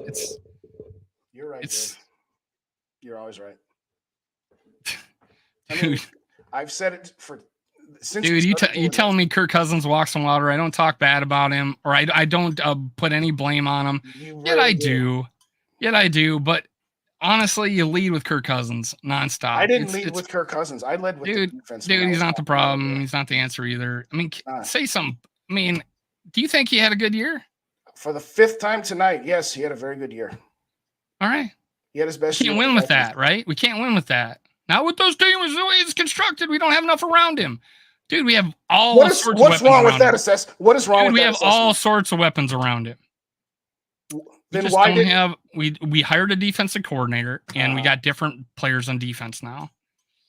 I don't know, man. We got younger, we got faster. I'm not. And you know what started this? When I said you were pessimistic, you got salty about it. You are a little more pessimistic than me about the team. If I said 13 and you said 14, you'd say I'm more pessimistic than you are. No, I'd say that was pretty optimistic.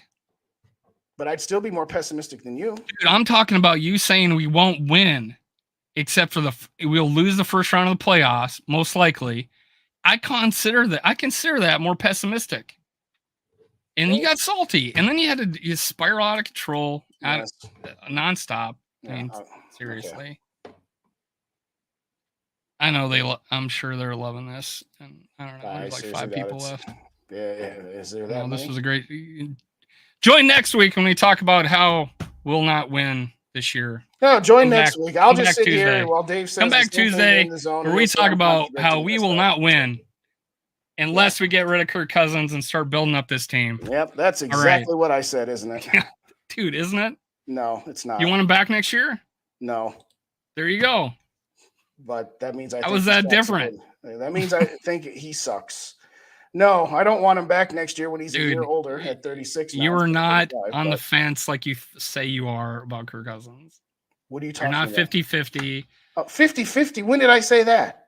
Dude, you said you were in the middle on him. You were like in the middle back in the day. You've never been in the middle. It's just pretty obvious. I mean, you go after me because back in what day are you talking about? Back in the day, what are you talking about? Okay, you said you say you weren't like in the middle. You're not saying that. In you the never middle said of that you were in the middle on Kirk. In the middle of what, Dave? On Kirk shit. KIRKCOUSIN.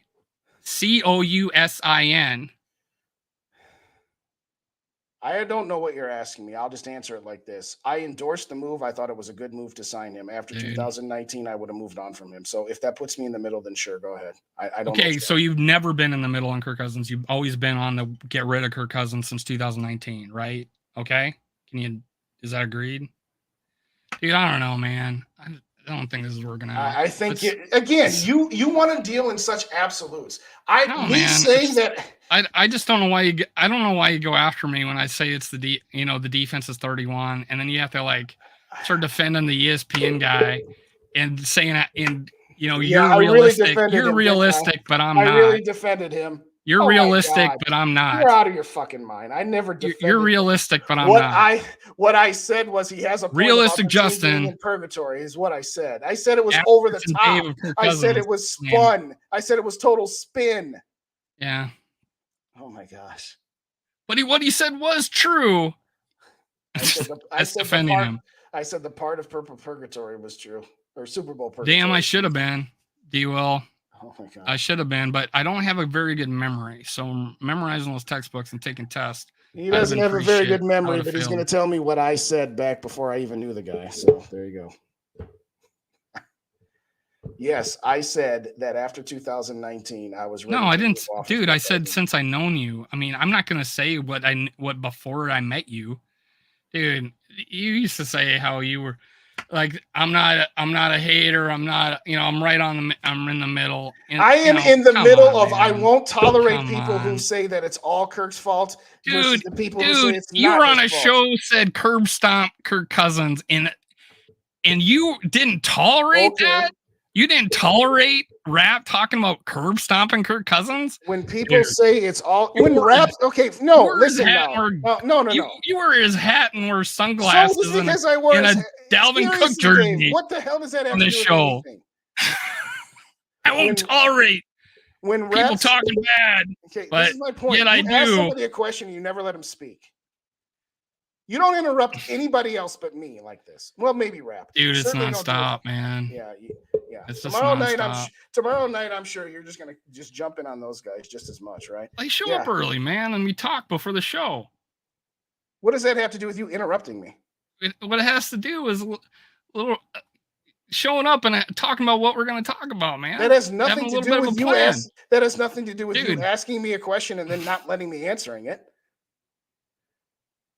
When Rap says it's all Kirk's fault, I say to Rap, it's not all Kirk's fault. I agree with Rap that you're not going to win that the Vikings ain't winning a Super Bowl. But when he says it's all Kirk's fault, every single time I check his ass and say it's not all Kirk's fault. So don't give me that bullshit. Seriously. When Rap says his contract is the only reason, well, not him specifically, but when people say his contract, D-Will, you think I'm the emotional one in this? Well, apparently. If he's asking I mean, he's not a fan of Kirk Cousins, so. Oh, well, why don't you take one? I know. I lose people when I start talking about Kirk Cousins, and I get it. I know that. I know it, and but I think it's silly. I do. I think it's silly. I do too. Again, I think it's silly. Say I'm in the middle. Where I can't. I'm in the middle I find it silly where I can't talk about a 31 ranked defense without someone. I never said you couldn't talk about it, Dave. That's where you're full of crap. I never said that. Without someone saying, "Oh, there go the excuses again." No, man, it's a legitimate thing, and it's just. You want to talk about the legitimate positives, but you don't want to talk about the legitimate negatives. And then when I talk about negatives, 4th and 8. Well, that's the obvious. That's a negative. Yeah, I agreed. I said he fucked up. All right, now you said it, so now we can go back to talking about the defense, and then at some point we'll talk about the offensive line too, right? But then we talk about how in the fourth quarter point differential. This is the last one for real. Do you think that if we didn't have Kirk and we had a quarterback, I had to go an hour and 15 minutes ago. You sure stay on a long time. Yeah, I know. Well, I'll just go ahead and get yelled at for that, but that's fine. My point is this: you really think that maybe it might be easier to fix some of the rest of the things on our roster if we had a rookie quarterback contract versus a market value one? Do you think that the odds are slightly better if you had more money? Now, don't turn that into me saying that I'm saying he's overpaid, because that's not what you're asking me. If we had a guy on a rookie contract, would be better off with him or Kirk Cousins? Would it be easier to fix the other areas of need? 100% Kirk Cousins, because Mahomes unfortunately does not grow on trees, and neither does the other few speckled in quarterbacks that people hit big on. There's very few of those. And yes, I would put my money on Kirk Cousins over the rookie quarterback we would have got this year. And I feel very confident that in the next 3 years, if he was to play on with us, he will have a better seasons than the guys that got drafted this year. But how would the team season be? I'm fucking talking about the season. The Vikings. Yeah. Dude, when I talk about winning, I'm talking about the freaking Vikings. You said he. You said Kirk Cousins versus rookie quarterback. Dude, you said he would have better season. The season, the team, synonymous with me, man. Okay. Dude, I'm not. You think I think I'm a Kirk fan. That's what you think. Dude, tomorrow, if he left, I would fucking love the Vikings and still probably be more optimistic than you. Okay. I'm probably most optimistic if we had frickin' Pat Mahomes on the team. It's just I am more optimistic. Okay? I don't know why I can't be that. You can be all you want, and I have to say bad things nonstop. I have to occasionally throw in, he was shit in the second quarter in that one game from 2019. No, man. I'm here and now. He played good this year. We took a huge step forward. I'm optimistic. When I said we had a window, you were like, "What do you mean window?" Yeah. I mean, what do you think I mean window? If you think this team we have a good enough offense, the defense is improved, we can win a Super Bowl. Okay, great. You're allowed to have that opinion, and I'm allowed to think that that's. But hey, Dave, you don't say enough bad stuff about Kirk Cousins. I mean, he walks on water. I'm quoting you literally. You think he walks on water? different pieces of different conversations is what you're doing. If you want to say that this team has a conversation about Kirk Cousins, and you telling me that I think he walks on water, then yes, it's the same conversation as us talking about Kirk Cousins. No, Kirk Cousins, you think he walks on water? No. Yeah, right now, we're talking about the team being in the Super Bowl window. Dude, that's what we're talking about right now. You brought up the window, not me. Window because why have I said that we have a window? Because you think Kirk Cousins is capable of winning a Super Bowl with this team if this defense gets better. To say top what? Add the more context. You think Kirk Cousins can? You think it's because of Kirk Cousins. You think it's? I said because Kirk Cousins can do it. That's what I've said to you. You think the Vikings are currently capable with this roster of winning a Super Bowl if the defense gets better? By definition, saying, yeah, right? Am I right or wrong? Is that correct? And go on. You're totally confusing me right now, Dave. You think this team is in a Super Bowl window? I don't. Okay. Why do I think that? Would I think that if we How were in should the I AFC? know why? Because I've said it to you. Because you think Kirk Cousins one-on-one outside of a show, I said we are a window, and I've said it several times because we only have to get through the NFC to get to the Super Bowl, and then anything could happen, man. Okay, if you want to play the anything, and the NFC North is down. Kirk and our biggest quarterback is no longer there at the Packers. We got 3 teams I think that are potentially the same or better than us. And all we have to do is get through them. And I think we beat San Francisco because of their quarterback situation. You think my dog could go play at quarterback, and I'm exaggerating, but you think Sam Darnold can lead that team past us. That's fine. You can agree with that. I don't. I think we'll be the 2nd seed. We'll play people at home. I know we lost to Dallas at home, 31 ranked defense. Again, hopefully the defense will be better. We have a window. I think all those things gives us a window. And what do you think? I think other people agree with me. And more importantly, the ones that are actually putting the team together. I think they agree with me. Okay. Because they wouldn't have went after free agents, man. They wouldn't have went after the guys that we got. They thought that they wouldn't be dicking around with Danielle Hunter, which is where we started. Don't you think that if they believe extending players? I thought you don't like extending old players, man. This is what you're so full of shit on, Dave. I'm responding to your last statement where you said, I think the people running this team agree with my stance. And all I said we have a window. You don't think that? I'm asking you, literally, you don't think that us getting the free agents we did, making all those moves, we made like 15 moves. Yes, we have some players with contract disputes, right? All right, we do. But you think we did all those moves and we hired the coach that we did for the defense. You don't think our guy, our management, our coach doesn't think we can go for it this year? They think that every year. I don't understand where you're going with this, Dave. What I'm saying is if they did agree with your last statement of being in a window, if that's where they were going, I would think that they would, if they believed that they would not be dicking around with Danielle Hunter. Because dicking around? Not giving him $20 million a year? Yes. That's dicking around. You think they should give him $20 million a year? If they believe they're in a window, wouldn't they not make sure that Danielle's part of it? You don't have to extend TJ Hawkinson and Justin Jefferson? That again, TJ Hawkinson and Justin Jefferson are forward thinking beyond this year. Dude, if this year is the window. Man, I think we're in a window. You say the management thinks they're in a window. They think they're in the window every year. But yeah, you gotta argue with me. I don't know. I'm trying to answer your question. If they were in a window, they wouldn't be dicking around with. You think they think they're in a window, but you say if they thought they were in a window, they wouldn't be dicking around with. No. You agreed, but still had to disagree with me, man. No, that is not what I said at all, Dave. Yeah, you did. You said I think they always think they're in a window, and then you said if they thought they were in a window, they wouldn't be dicking around with Danielle Hunter.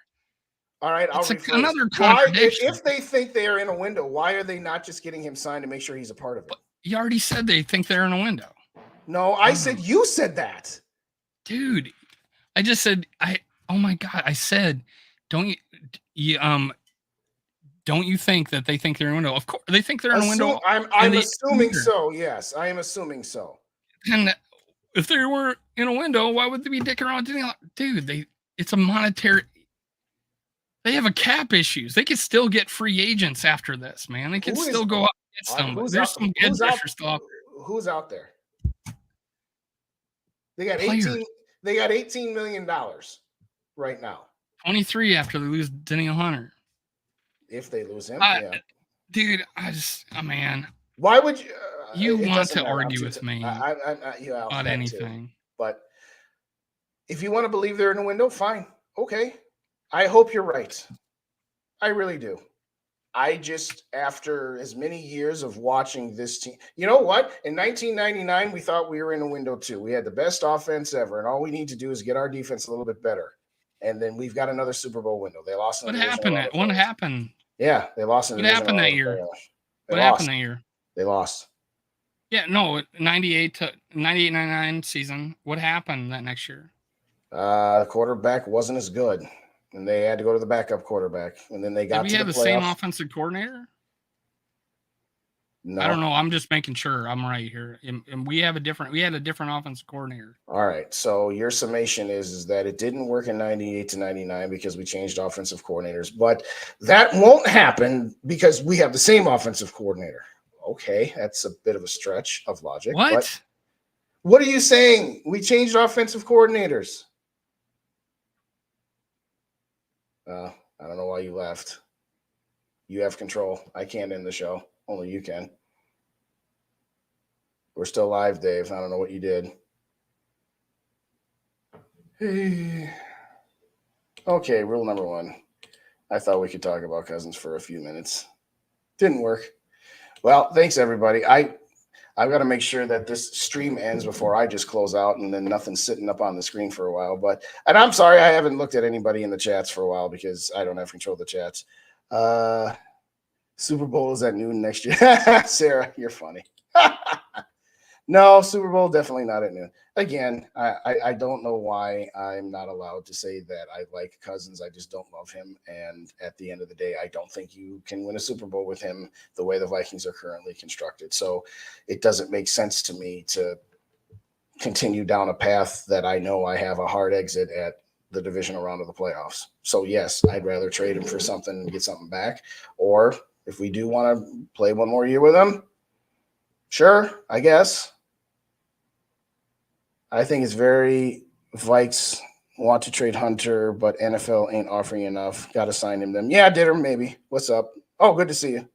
Sorry, I haven't done much shouts tonight. The only shouting I've done is at Dave. Again, good, not great.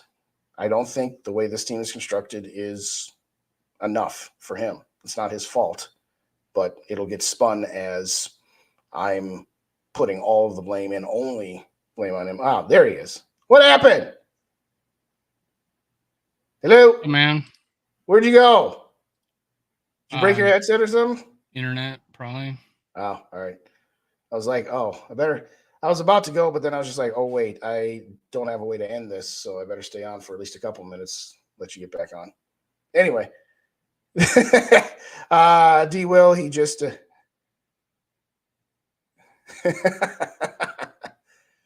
Anyway. I forgot where we're going. My point is that if we're going under the assumption that they think that they're in a window, I would think they'd want to keep a player like Hunter. That was what I was trying to say. And maybe they feel that they can just hardball him and not pay him anymore or not give him an extension. And they're trying to, find the middle of keeping him for this year, but not giving him any additional years. I don't know. I'm not in the room. So, like I said, you want to be optimistic, that's fine. Maybe I'm too jaded as a Vikings fan to just be, I think the offense is going to be as good or better than last year. Okay, it very well might be. We don't know. Like you said, don't have a crystal ball. I think that going from the 31st ranked defense to 15 or 18 is a stretch goal. You have goals in life. You got this goal and you got your higher goal and then your stretch goal, whatever. I think 15 to 18 is a stretch. If that's being negative, I'm sorry. I just think a more realistic expectation should be we should hope that we can get somewhere between 20 and 22. I think 10 slots, give or take, would be a vast improvement. And I think expecting more than a 10 slot jump would be putting a lot of pressure on Flores. What do you think the difference between how big a gap is between 10 slots? Well, the difference between 10 slots from 31 to 21 isn't as big of a gap between, say, 21 and 11. So to get to 21? Not much. Again, the quarterbacks that we have on this schedule are going to be a little bit of a step up than last year. Obviously, Hurts is the same. Obviously, as you have pointed out many times, we don't know what San Francisco's quarterback is going to be, but obviously Burrow and Mahomes are they're a pretty big step up from anything we had last year. Yes, we lose Aaron Rodgers, but at the same time, he was declining anyway. Yes, I still think that declining Aaron Rodgers was probably still better than whatever Jordan Love's going to be. But who knows? Maybe Jordan Love will shock the world. And then all of a sudden, we didn't expect that. I'm not saying that it's improbable that the Vikings could win this division. I've said it before. I said it earlier. I think the Vikings would still be competitive for the division if they traded Kirk Cousins and got Trey Lance back and traded away Danielle Hunter. I still think we would be competitive for the division. Beyond that, would we go anywhere in the playoffs if we were to trade Cousins and Hunter and get back Lance? No, we wouldn't get out of the first round. And if we did, it would be a miracle. But we certainly ain't getting past the divisional round of the playoffs. And all I'm ever said, despite how much we want to banter back and forth about how much praise Cousins gets, how much blame he gets, or how much praise he over the top or blame over the top. I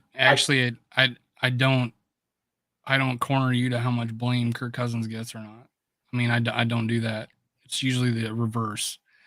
And I'm going to say that, and I'm going to answer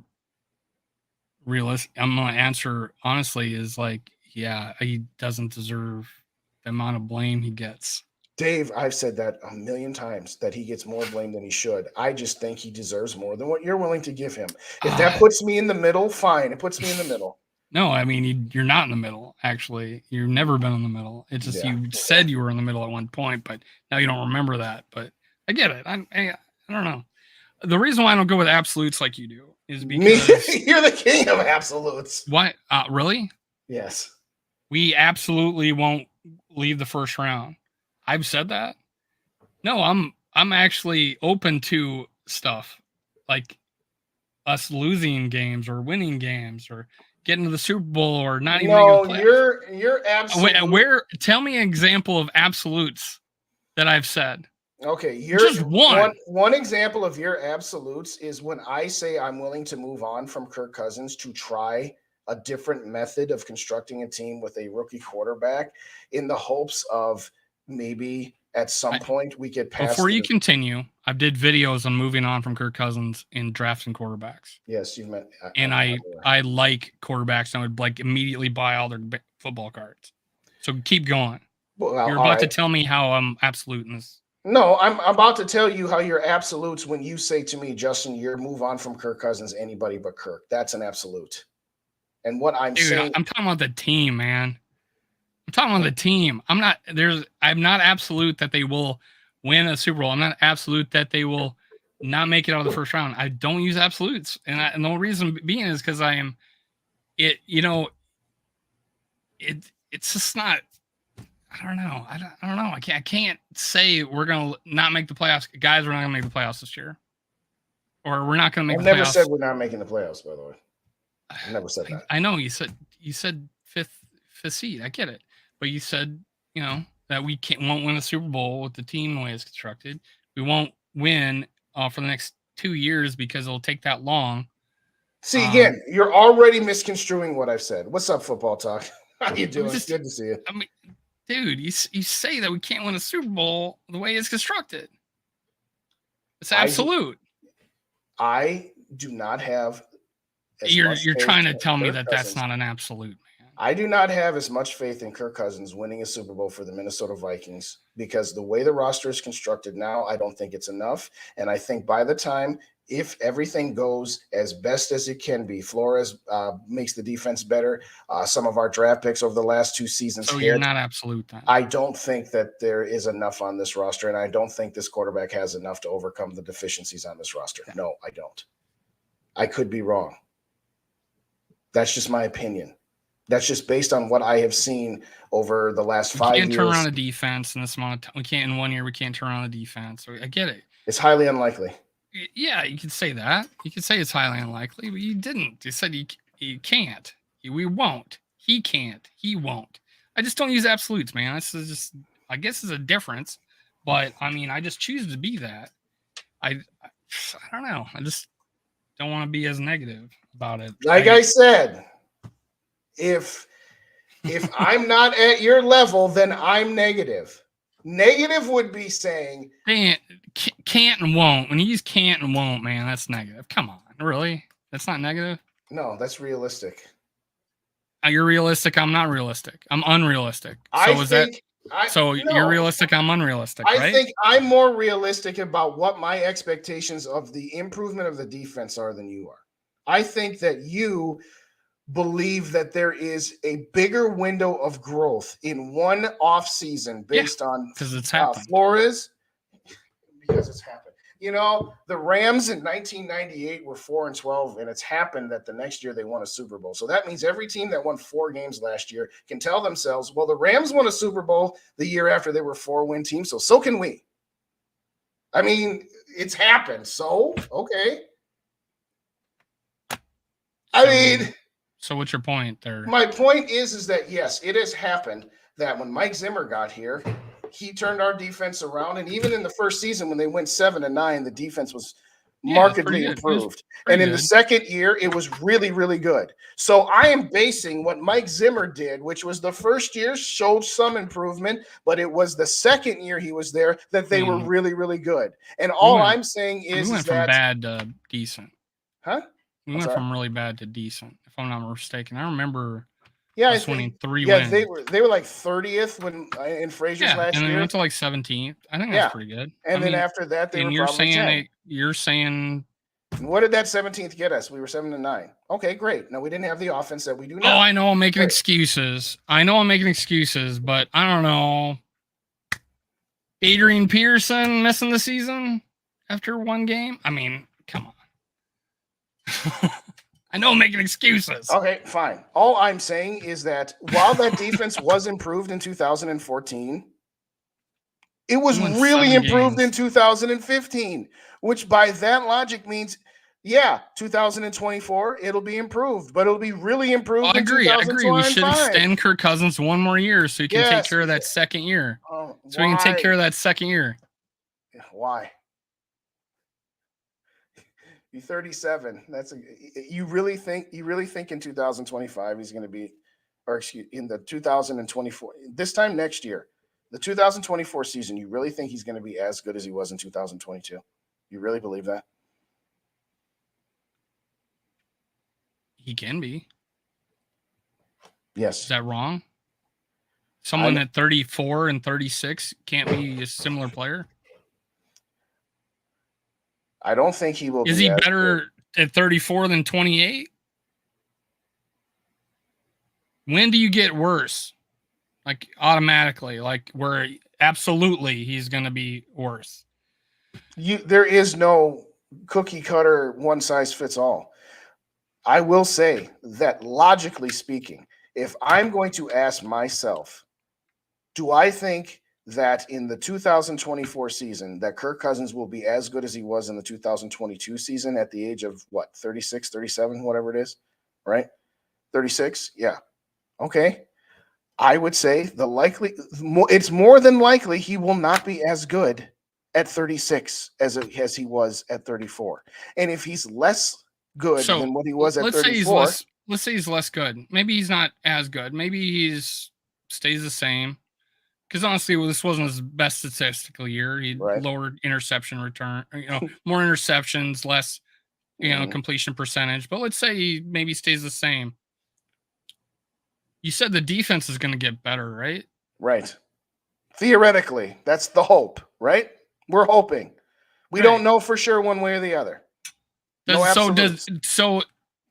it depend on Kirk Cousins to get better at 36?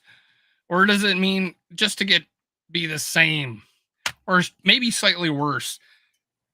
I know you'll freak out when I say this. No, I know you'll freak out when you say this. No. Let me put it there. Okay. What age did Aaron Rodgers win his last MVP? I have no idea. I'm sure you do though. What, 37? Is that what it was? I think so. Okay, great. Kirk Cousins is nowhere near what MVP Aaron Rodgers was. He actually had more yards I don't and care. maybe 3 less touchdowns that year. Great. To answer your question, though, he had about 3 less touchdowns and actually had 100 more yards what than does Aaron that have Rodgers did the same year. That has nothing to do with the price of tea in China right now, though. Yeah, stats win MVPs, man. Congratulations. He didn't win a Super Bowl. He didn't win a Super Bowl. Yeah. He didn't win a Super Bowl that year. Exactly. He had a better defense than us. Here's my point, though, Dave. He won MVP. Tom Brady should have won MVP. And Dave, how old was he? Dave, you made your point.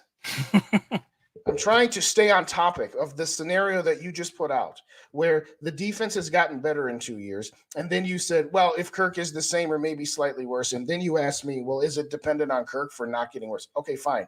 Let's say that in this hypothetical, it goes as best as we can hope for, where next year the defense is improved and that in the 2024 season, the defense is really, really good, top 10.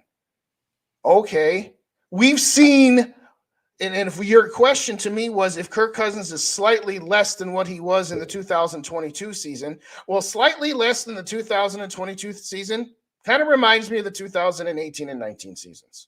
Now, different coaching staffs, different experience, different players, but when we're talking about Kirk Cousins' level of play, if you want to say that 2022 was his best season, of which I agree with, therefore better than 2018 and 19, but then in 2024 he's going to be a slight less than 2022. Man, I've already seen this. I've already lost track of what you were saying. If you're telling me that in 2024 the defense is way better, but Kirk is slightly worse, you're saying what? And I'm saying I've already seen that. I saw that in 19. We both said we could be have a worse record and be a better team. Right? Well, we can be a better team and Kirk be worse. I mean, that's possible, right? Sure. Right? No, that's not possible. It's possible. You don't think? I said it's possible, Dave. I said yes, it's possible. Right. Likely? I don't know. You don't think you could have a better? I mean, you literally just said, plug and play in San Francisco, and you don't even know what quarterback's going to be. Stop trying to compare our roster to San Francisco. Dude, you can literally have a better shit. We don't know what San Francisco's roster is going to be in 2 years. You don't know what freaking the Vikings roster will be now. And you don't know what the Vikings will be in 2 years. I'm just saying, you can be worse at one position and be better as a team. Yes, that is factually correct. I agree with you. Right. It could be possible, I guess. I mean, yeah, it can be possible. Just you can't say. You struggle to agree with me. The easiest thing. Agree with where you're going with it. These are literally softball questions, man.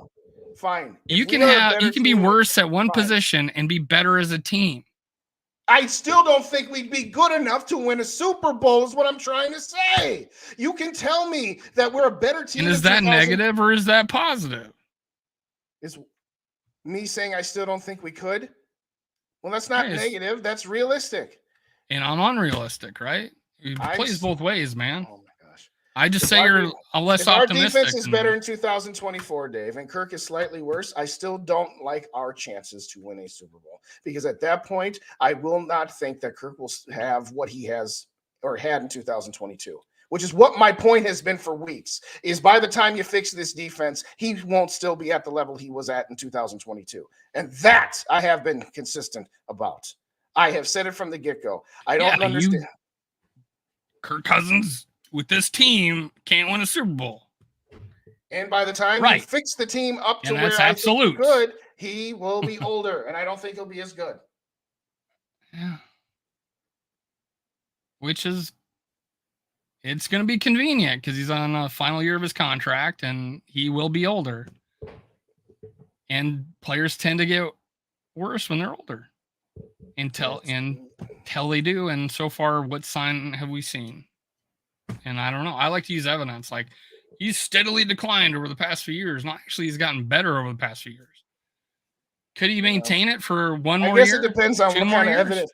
It depends on what kind of evidence you want. We also have a kind of evidence that Kirk Cousins, whether it was with Washington or with Minnesota, is a very consistent quarterback that puts up his 4,000 yards, his 30 touchdowns, and you could do a lot worse than quarterback. And that's a negative? it's a negative if all that gets you is so far. Dude, I mean, oh, Jesus. This is historical. I mean, It only gets you so this far. is not, someone posted this the other day. I know you hate stats and all, but like they don't matter, but I get it. No, they matter. It's just it only matters. Four-time Pro Bowler, 37,000 yards, 2015 Most Improved Player, 252 touchdowns, 8 straight seasons with 25 TDs, 5th player ever. These are like historical things. Like you can't fake this. This is not like accidental. 66.8 career completion percentage. Faked anything? I mean, I'm just saying. I'm not saying you can't. I'm not saying you said this. I'm just saying that these numbers can't be faked. Like it's not. You can't trip and accidentally or be a mediocre player or be an average player. And that's my thank you. Art Star Award 2022. You are acting like I'm saying he's terrible. Tied for first game-winning drives in single-season NFL history. Most fourth-quarter comebacks in a single season. 3,200 completions, passer rating 97.8, 10th in average passing yards per game, NFL history. Led the Vikings to the biggest comeback in NFL history. Ranked 6th all-time completion percentage with at least 1,500 passing attempts. If you guys didn't hit the like buttons on the way in, hit them on the way out for us. We haven't asked for likes. Is this funny? Is this funny? Well, that's the people are laughing, so 1,500 pass attempts and Dave, I got your NFL point. regular season career passer rating. I mean, so what? 8th in NFL all-time regular season career passer rating. Dave, I've got to go. Get to your point. What's your point? You had to go an hour and a half ago. If you want to leave, I know. I'm in deep crap now. Hour and 45 minutes ago. I mean, I'm just saying you can't accidentally do this. Nobody said he accidentally did it. These are Nobody top said 8 all time. So top 6 all time. Top 8 all time. What is your? He's just gonna do his 4,000 yards and his 30 touchdowns. Like that's what I waited all of that that's for. Embarrassing. Like that's something embarrassing. Like he's just gonna ho hum do his 4,000 yards and 30 touchdowns, the same old shit. Dude, come on, give him some credit. I mean, those are historical. That's some historical shit right there. Top 6 all time. Top 8 all time. Top 10 all time. Hang a banner in the stadium for what historical feats that guy has done. With all the with all the other Super Bowl banners we've gotten, right? What is your freaking point, Dave? For the 3rd time, you're acting like I'm telling you he's garbage. Dude, you are acting like I'm telling you he sucks. No, I am not acting that way. But that's how you said 4,000 yards and 30 touchdowns. Same old 4,030 touch. Dude, that's fucking good. That puts him in elite status in this league because nobody has been that consistent except for a couple of players. There's only one other player that could have possibly did that, and it was because Aaron Rodgers got hurt one year. Dave, you know what's really funny? Where I was actually going with saying that was actually to praise him. But you are so far up his butt that you thought I was degrading him. Dude, you're so far up everybody's butt that you dress and talk like them. So shut up. I dress and talk like them? Yeah. You wear sunglasses and a hat on the same show as another guy. You say you've never worn sunglasses while you did a show with Purple Daily. You talk about the pie chart. You talk about I want to win a Super Bowl before we die. You use their slogans all the time. You're saying I'm up Kirk Cousins' butt when you literally came out to breathe just yesterday to come out of the Purple Daily's butt. Come on. Excuse me? Yeah, man. You are out of your damn mind. Dude, you just told me I'm up someone's butt. I'm gonna come back at you. Dude, I'm gonna come back at you. Before I die, long before they started that last season. So seriously, get lost. That's number 1. Number 2, don't act like you never did a show with rap with sunglasses on, because you did long before I did. Number 3, if you hadn't have been so determined to defend Kirk's honor, what I was going to say about how he's been consistent with his I'm sorry, I can't hear you. I'm up Kirk Cousins' butt. Yeah, okay. Thank you. Dave. I was actually going to praise him and say the fact that he's done it with 2 different organizations and a bazillion different offensive coordinators. But you had to go on and talk about how historic he was, like I was ripping him. and like I was diminishing that accomplishment or downplaying it. When in reality, I was trying to say to you that Kirk is a very good quarterback. I just don't think at this point we have enough to win a Super Bowl. But apparently that makes me freaking negative. It's unbelievable. I was actually trying to say this is what is good about him. But go on. Tell me more of his stats. Tell the world you think he should be in the Hall of Fame while you're at it. If he wins a Super Bowl, possibly. Yeah, okay. You can say that about a lot of quarterbacks. If they win a Super Bowl, they're a Hall of Famer. Okay. That's stating the obvious. Is he better than Eli Manning? I think his consistency over the regular season is superior to Eli's. I think Eli's playoff performances are superior to Kirk's. I don't think Eli belongs in the Hall of Fame, but he's going to get in because he has 2 Super Bowls, and I don't necessarily agree with that. I don't think Eli Manning is a Hall of Famer, but he will be. So to answer your question in a pretzel-like way, Eli definitely has, yeah, because you never restate questions. Kirk is vastly superior to him in the regular season because Eli has had great regular seasons and he's had train wreck regular seasons. Kirk, on the other hand, again, it's like Dante and Kirk. One's a roller coaster with lots of Joe ups and lots Namath of downs. No. Should he be? He shouldn't be. No. All right. Hell, yeah, Terry, I can say Kirk Cousins could make the Hall of Fame if he wins a Super Bowl. If he won a Super Bowl, then that would absolutely move him beyond the threshold of not quite a Super Bowl or Hall of Famer to a Super Bowler. Yes. And longevity too. I mean, yeah. Okay, I'll say it like this. If he wins a Super Bowl, I would say he belongs in the Hall of Fame. If he doesn't win a Super Bowl, probably not. But then again, there are others. Like, for example, I don't know that Phillip Rivers is a Hall of Famer, but he'll probably get in because of longevity and because he played in an era where passing stats are greater than what they were in the 60s, 70s, 80s, and 90s. I think Phillip Rivers is a Hall of very good, but Phillip Rivers will probably get in. I think the difference between Rivers, Roethlisberger, and Manning is 2 of them won Super Bowls. Yeah, thank you. Yeah, these are the sunglasses you talk about. I wore the entire show. I said you did a show. Dude, I put them on for like 5 seconds. I put them on for like 10 seconds and take them off. Okay, you know what? You want to know what's funny, Dave? You didn't know this, but I kind of got poked in the eye that day, so that's why I wore them. And the fact that he was wearing them, I was just like, whatever. I didn't need to make a big deal out of it. But hey, dude, don't tell me I'm up somebody. Don't tell me. You went right to defending him. Don't tell me I'm up somebody's ass. Him when he didn't need to be defended. Dude, don't tell me I'm up somebody's ass. Dude, you went right to defending him. I won't throw back at you. Yeah, you went right to defending him. Anyway, ladies and gentlemen, hit the like buttons. If you don't already subscribe, hit the subscribe buttons. We got to get going.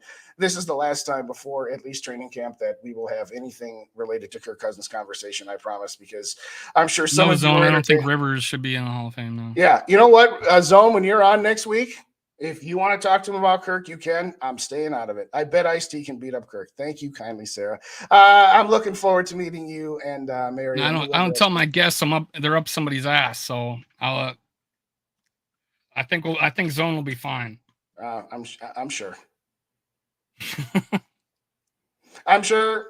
You know what? I'm not even going to make any predictions because I don't want to influence the outcome. But in all seriousness, ladies and gentlemen, thank you kindly. Did not intend to go for this long, but y'all have a great night. And tune in tomorrow to Minnesota Sports Talk and GG Sport. You guys are going tomorrow, right? Dave? Yeah. All right. Tomorrow night, what do you call it? Skull Experience? Yes. Skull Experience at 7 p.m. Central Time on Minnesota Sports Talk and GG Sports. Hit the like buttons, hit the subscribe buttons, and as always, Skull Vikes.